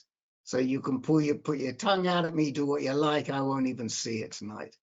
Now, I want to go to Jerry Pelfrey, and then I'm going to go to Jimmy, and then I'm going to finish up with Joe Blanchette tonight. Okay? So Jerry Pelfrey, speak to us, man. All right. The first thing I want to say is yesterday I celebrated my 3rd year with still being undetectable. And I'm on, Lupron and abiraterone and prednisone. I'm in the standard, but I haven't had any imaging, and like Dennis, I had to change to another oncologist, and he's not a uro. My main urologist, obviously, my brain fog is killing me. My main MO is at Mayo and the GU Med. Yeah. And I haven't talked to him since last June. We missed our appointment in December. Both of us just couldn't get coordinated. So I wrote to him and said I haven't had any imaging since December, a year ago. So it's been, it's been over a year. And I got him to say that, okay, we'll set up a schedule and do a PSMA. My question to the group is, first of all, my PSA is 0.09. PSMA can still image the pixels in that very well at that time, and probably due to the way I've progressed on my PSA, I'll probably, by the time I get the PSMA scan, I'll be at least 0.1 or higher. I consider myself lucky that I've been on this But, you know, being a person that has a Gleason of 9-10, I will just put it out to the group. I am very unfamiliar with all the types of the PSMA. The gadolinium, that I can't even pronounce the word for one of them. So that's my only question. Okay. I'm going to have a, and what would you suggest at Mayo? Okay, so I think the first thing is, did you say that you had a PSMA scan with a very low PSA before and it showed something? No, I've never had a PSMA. This is the first one. You've never had a PSMA, right? So here's the first thing I think most of us would say, and please contradict me, but doing a PSMA scan at your level of PSA is not going to do you any good because it won't show. The literature says it can. It can, where you're talking about, it would be at 0.05. At least that's what I've been reading from sources. No, I don't think so, Jerry. I think we may be off on our decimal points.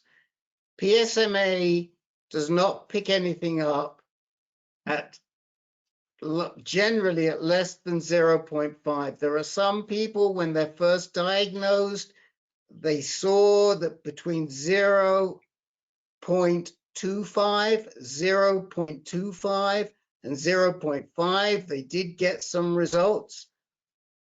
By and large, you don't see anything on a PSMA scan until you're north of 0.65 and nothing on an Axumin scan until you're north of 0.85.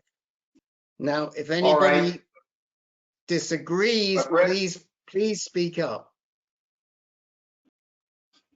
Well, Rick, the other thing is I want to catch this because I'm starting to get pain in my iliac crest, and that wasn't there. So I want to get this before it gets out the gate. And if I keep waiting. So you have to do, you do an FDG, some sort of an FDG or bone scan. Well, what would you suggest? Well, I mean, I think at this level of PSA, I am leery that we're going to see anything very significant.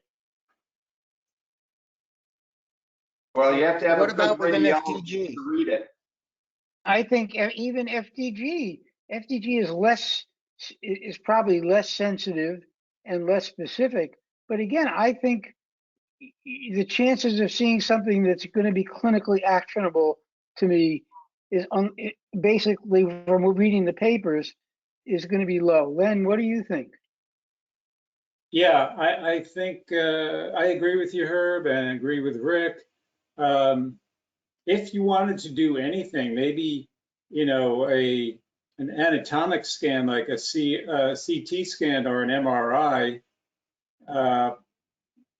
because what you're concerned about, I suppose, is that even though you have a very low PSA, maybe there's some cancer growth that is not producing PSA or PSMA. So an anatomic scan like a CT or MRI would be a way to check that. I tend to disagree a little bit, having been in radiology for 33 years. We don't image enough. And I might agree with you on a CT scan, or I'm getting a DEXA scan, which is like a bone scan, and I'm told, at least the insurance companies look at it that way. And so we'll see what the DEXA scan says. But I guess I understand what you guys are saying. And I know I don't want to, I really can't afford, since I've been around radiology all my life, almost my work life. I don't really want to get any more radiation than I need. But my point is a CT and an MRI will not give me the detail at my low PSA. And that would almost be ridiculous too. No, but the thought coming, you're not understanding. If you have, there's a concern, let's say, that you do have cancer cell growth, but it's not producing PSA, it's not producing PSMA. So that can only be picked up by the anatomic scans. So it's not right to say that, well, my PSA is low, therefore an MRI is not going to pick anything up. It could pick up lesions that are not producing PSA or PSMA. yeah, possibly. I don't disagree with that. And the MRIs have become a lot more sophisticated since Gary, go back. What? I can't hear you, Rick. I don't know if you guys can hear me because I'm still having internet problems. Yeah. So can you hear me now? Yep. Yes. Right. So I'm sorry. Jerry, go back and look at the Osprey trial and the Condor trial, which were the two trials that were used to approve the 18F Pylarify DCF, 18F DCF PYL. And if you look at those trials, excuse me, Rick, give me the two again. I want to write down those trials. I'll put it in the chat. I'll put them in the chat window. Yeah. Osprey and Condor. And you'll see. All right, I got it. Okay, now the Osprey trial was used not for recurrence. The Osprey trial was used for initial diagnosis. Okay? Yeah. And Herb put it in there. Sorry, I sent it to the organizers. But the one that you should look at especially is the Condor trial. But the Osprey is a little inconsistent because it says that maybe they found something more when they were trying to diagnose someone off the bat before they had surgery or something, but it's never really been quite clear to me. But the bottom line is, you ain't going to see anything under 0.5. We don't think. I think that these scans, these anatomical scans, are going to be different. And, you know, the FDG is going to pick up, the cells may pick up glucose when they may not be expressing PSMA. And if that were the case, then maybe we would see it. I don't know, but I don't. The only thing I would say, if it were me, I would not expect a result from either an Axumin scan or a PSMA scan. Okay. Well, so you know, I'm getting a CT as well. Okay. So I'll look into the PSMA. I don't want to hold you up. I appreciate the information. Gary, this is Dennis. Did you say you were getting the pain? Where were you getting the pain? The iliac crest, which also includes L5. Okay, I thought I misread you and thought you said it was in the hip area. Okay, never mind. Oh, all right. Go ahead and move on, Rick. Thank you. Okay. And thank all of you. Thank you. And Len, didn't you have metastasis on the iliac crest? Somebody else. Who else did? Someone. Yeah. That is the hip bone. Yeah, that's what I thought. Yeah. It is the hip bone. So yeah, I mean, you're right. Dennis Correa is right. So I don't know, but I think we've given you a lot of information and yeah, I mean, just one last question to everybody. I just want to find out, or whoever's left with us right now. I mean, has anybody had any success with a PSMA or an Axumin scan at a level less than 0.5?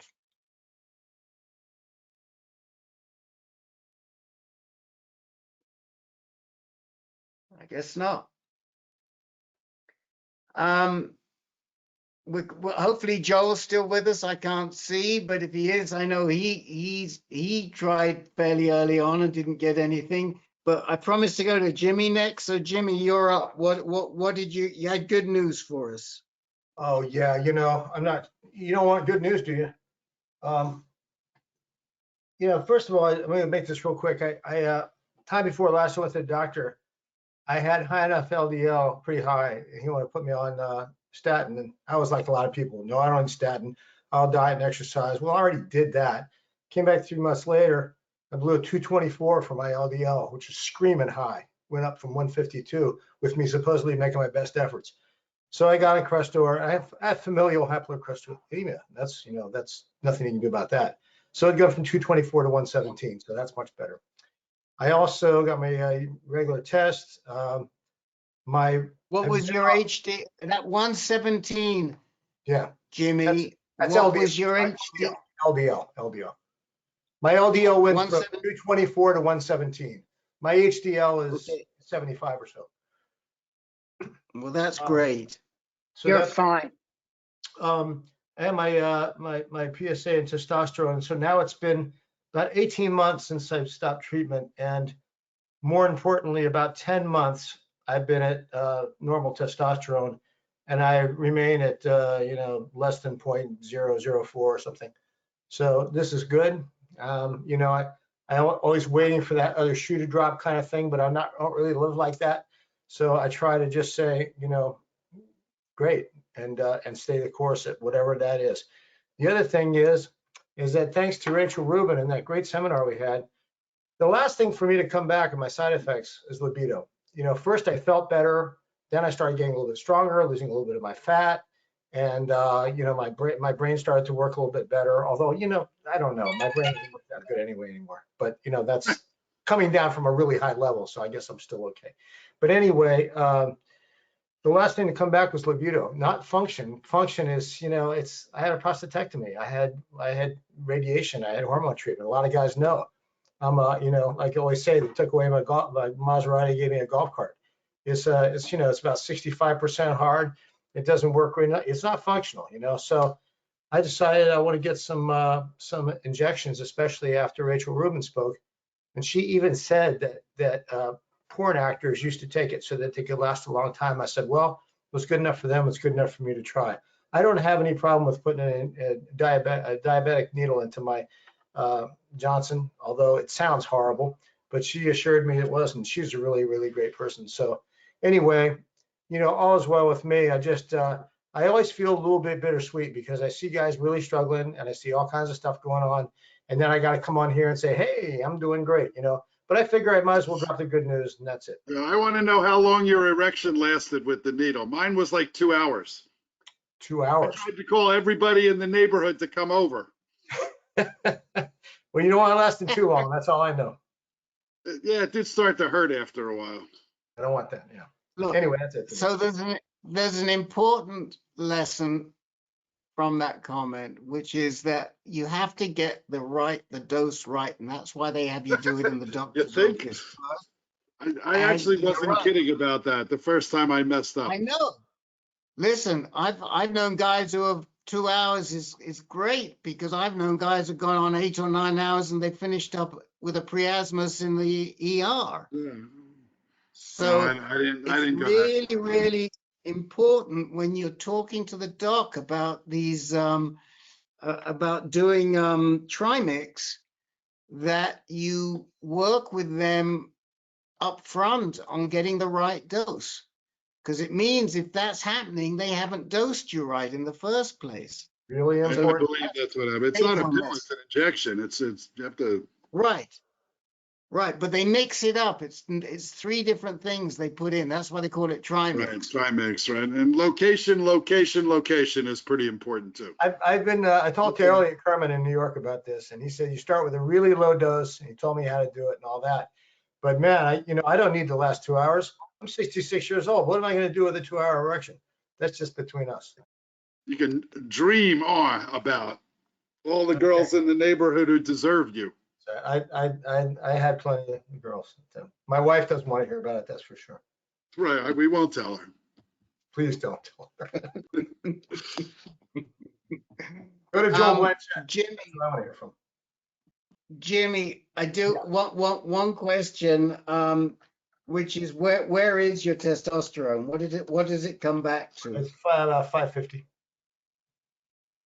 And what was it? Do you know what your baseline was? Yeah, about 700. Has it ever been that high? It tested at 700 about 4 or 5 months ago, and then it's gone down a little bit, but it's always in the now just kind of stabilized in the 500 to 600 range. Okay, so again, I'm 66 years old. I don't need 1,000, that. No. Listen, because again, I'm going to give you information that's important for everybody that I've learned, which is that testosterone swings wildly. You told me. It's always good to test it if you can around the same time in day, because it can swing more than 200 points in a day. I had the same thing. Mine came back. It took a while, but it came back and it got up to 700 and then it was 500. So it's a very big range. So don't, be concerned. If it was 700, it's now 500, it's still the same range. How long did it take from the time you stopped your LHRH to when you got to 700? How many months? Oh, it took about 8 months for that. Okay. I thought it would be a lot sooner. Right. So that again, I would say it probably took me a good 6 months as well. So I'm bringing this out so people can hear, if they stop, what to expect in terms of how quickly their testosterone returns. 8 months is great. Well, what about Orgovix though, right? Well, it comes back quicker with Orgovix, but I honestly say it does, but I honestly don't know because it works in a different way. I don't know how much more quicker it comes back. The surgeon that did the prostatectomy said he had a 65-70% win rate, that people got back within 6 months that they could use their penis without some of these things. I have yet to find any patient of his that could do that. Okay. Are we talking about, hold on, Jimmy. Are we talking about, we're talking about coming back after prostatectomy or coming back after hormone therapy? Because they're different subjects. Yeah, no, I'm talking about a prostatectomy. Oh, okay, no. So let's not get into that because that only confuses the issue. I'm talking about coming back from hormone therapy. Okay, because that's really what we focus on here. Coming back from prostatectomy is a whole nother ballgame we can talk about on Peter Kafka's call. My observation, baloney. What's baloney? He says the statistics on who comes back after getting cut. Okay, well, we're not going to talk about like I say, we're not going to go there. All right. Jimmy, anything else you want to tell us? Well, now that you just said that, I just want to reinforce that. I came back very quickly after prostatectomy, and then after the uppercut of the prostatectomy, then the hormone therapy came in with the left hook, and I was out. So I was already coming back, but the hormone therapy took away all ability and desire for as long as that lasted. So yes, they are two different things. So okay. So let me ask you one. Okay, so let me ask you one last important question for those people who live in the DMV. When will you next be performing and where? What is the DMV? What did I miss? District, Maryland, and Virginia. He's asking about my band. I'm a musician. Right. I saw that on one of the YouTube things. I'm gonna put the band website in the chat, and you move on. But you should come and see us. We're really good. So when's the next chance? This Friday, and then the following Saturday. And where this Friday? A new place in Ivy City, DC, called Throw Social on Friday, and then the following Saturday at Clyde's Chevy Chase, where Herb saw me. Okay, we're back at Clyde's Chevy Chase, everybody. All right, I've done my job. Jimmy didn't pay me to do that. Okay, and last but not least, Joe Blanchett, are you still with us? Yes, I am. And today I took my last treatment of a 5 treatment of SBRT to my right occipital condyle bone in my neck. And that was after 6 months of 1 PSMA PET, 2 CT scans, 2 bone scans, 3 MRIs, all of the spine, and 1 MRI of my head, which finally revealed my tumor. My radiation oncologist saw it on the tumor, figured out that all the spinal scans were inaccurate because that was the edge of the picture. It was not the full picture, which was on the head. The tumor was actually on the head behind the occipital condyle bone. The PSMA lit it up because it was seeing through the bone and around the bone, and that's why it lit up so brightly. But if you look at the head, as he discussed with me last Wednesday, you can see that the tumor has grown very close to my nerve that controls my tongue. So he says if the radiation affects this area, you won't be able to swallow or speak anymore. And then he's also affecting the area of my blood supply to the brain from my carotid artery. So he wants me to take a carotid artery scan every year from now on to see if my carotid artery is getting blocked. Because if it is getting blocked, it means the radiation is scarring that carotid artery over time, and that I won't get any blood to my brain anymore. So he, however, because of the True Beam machine, which is a cyber knife for static things like my bones, he has gone around those areas and not radiating me around where those nerves come out of my head or what the blood supply goes into my head. So as I said, the 5th one was today. He wants me to take a PSA on 7 March. And we expect a flare in PSA like we did when we had radiation to the iliac bone.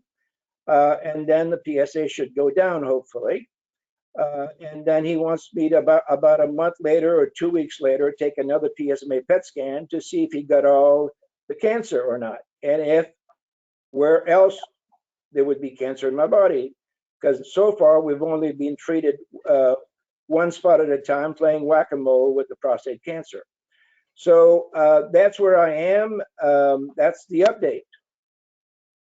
Any questions? Joel, if I'm not mistaken, a couple of years ago, you tried to do a PSMA when your PSA was pretty low, and you didn't get anywhere. That was for a different reason. It was I was at 0.03, and I called NIH and wanted to end to their clinical trial because on the web it said you had to be at least a 0.02, and I qualified. No. But once I called, hold on, time out. 0.3. You've got an O in the wrong place. It was 0.2 and 0.3, not 0.02 and 0.03. You're right. You're right. I'm sorry, Rick. You're absolutely right. It's 0.2 and 0.3. Yes. And so NIH says we don't, because of the too much demand on the PSMA PET, we won't take you until you're 0.5. And so, when I got to, I skipped from 0.4 to 0.7, and when I got to 0.7, they did take me. And that's how I found out I had my cancer on my left iliac bone. So that's what was my history. They didn't take me because of the demand, and they probably knew already that they wouldn't find any cancer at that low PSA. Okay. So I just pulled that out of you for the benefit of Jerry Belfry, if he's still with us, but he's probably gone. I don't know. Maybe he's still with us. Oh, he's there. He's there. He's here. He's there. Okay. I pulled that out of him for you, Jerry.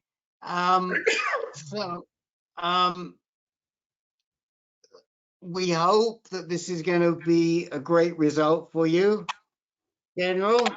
And we will, when did you say in March you're going to do some testing?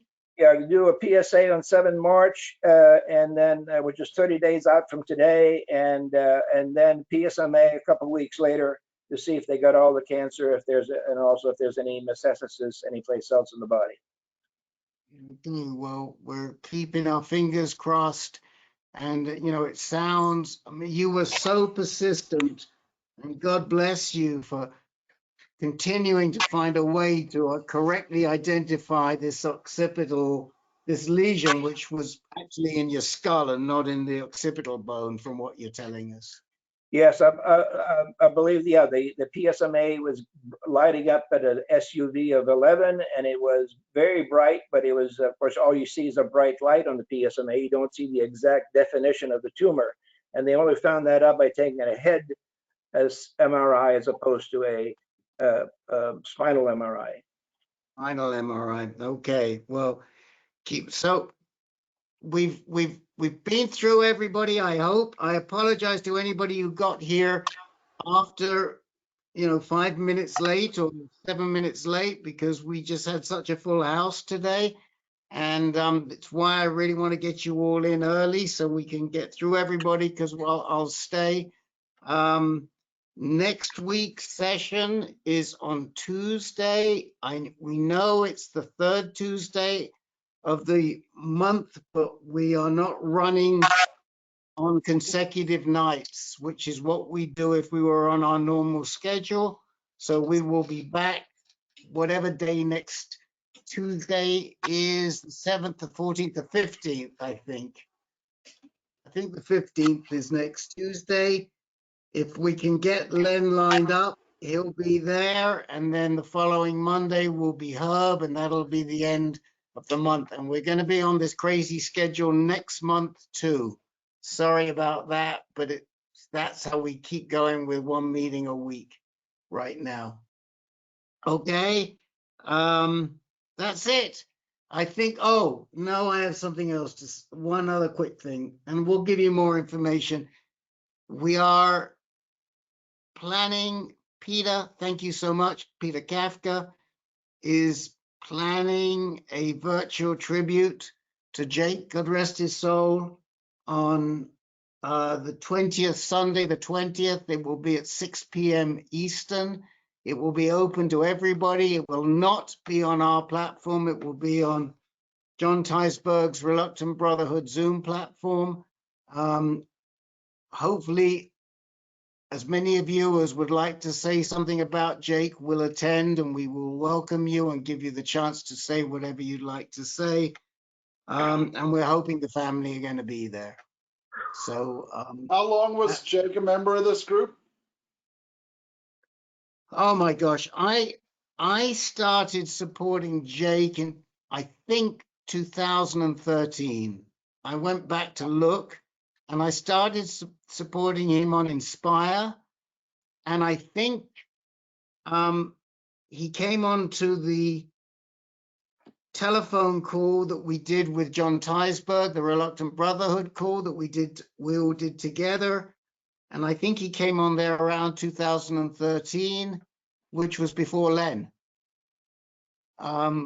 So although I think I might have been in touch with Len on Inspire before he actually came on, but I forget. But it was a long, long time. And, and it was always a challenge because of his other comorbidity, not comorbidities, but his other health conditions to get him the best treatment. Right. His agoraphobia. Yeah. My daughter's mother-in-law is like that. Yeah, it's very difficult, and it compromised his treatment, but he knew it, and he preferred to live with that than the alternative. So I just got to know him a little bit. He was laughing about it most of the time. Yep.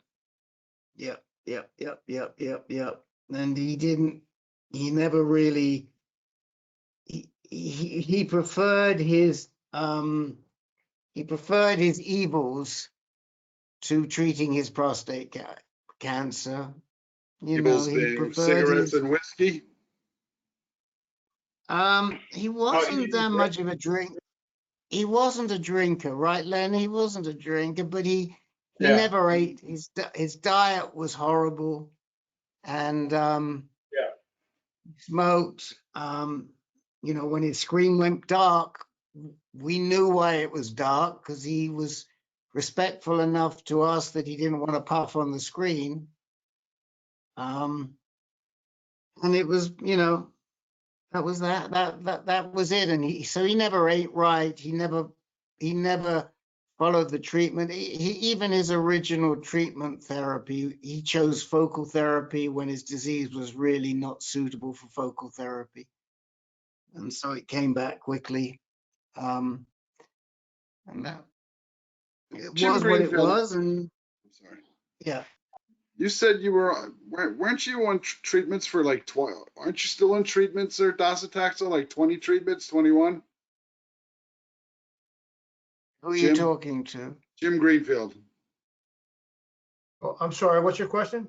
I thought I remembered one time when you said you kept fit enough and that you really tolerated docetaxel treatments more than 20 quite Oh, well. no, I would never claim that. I tolerated it well, partly because I'm a badass and partly because I was only on 4 cycles. Probably more the latter.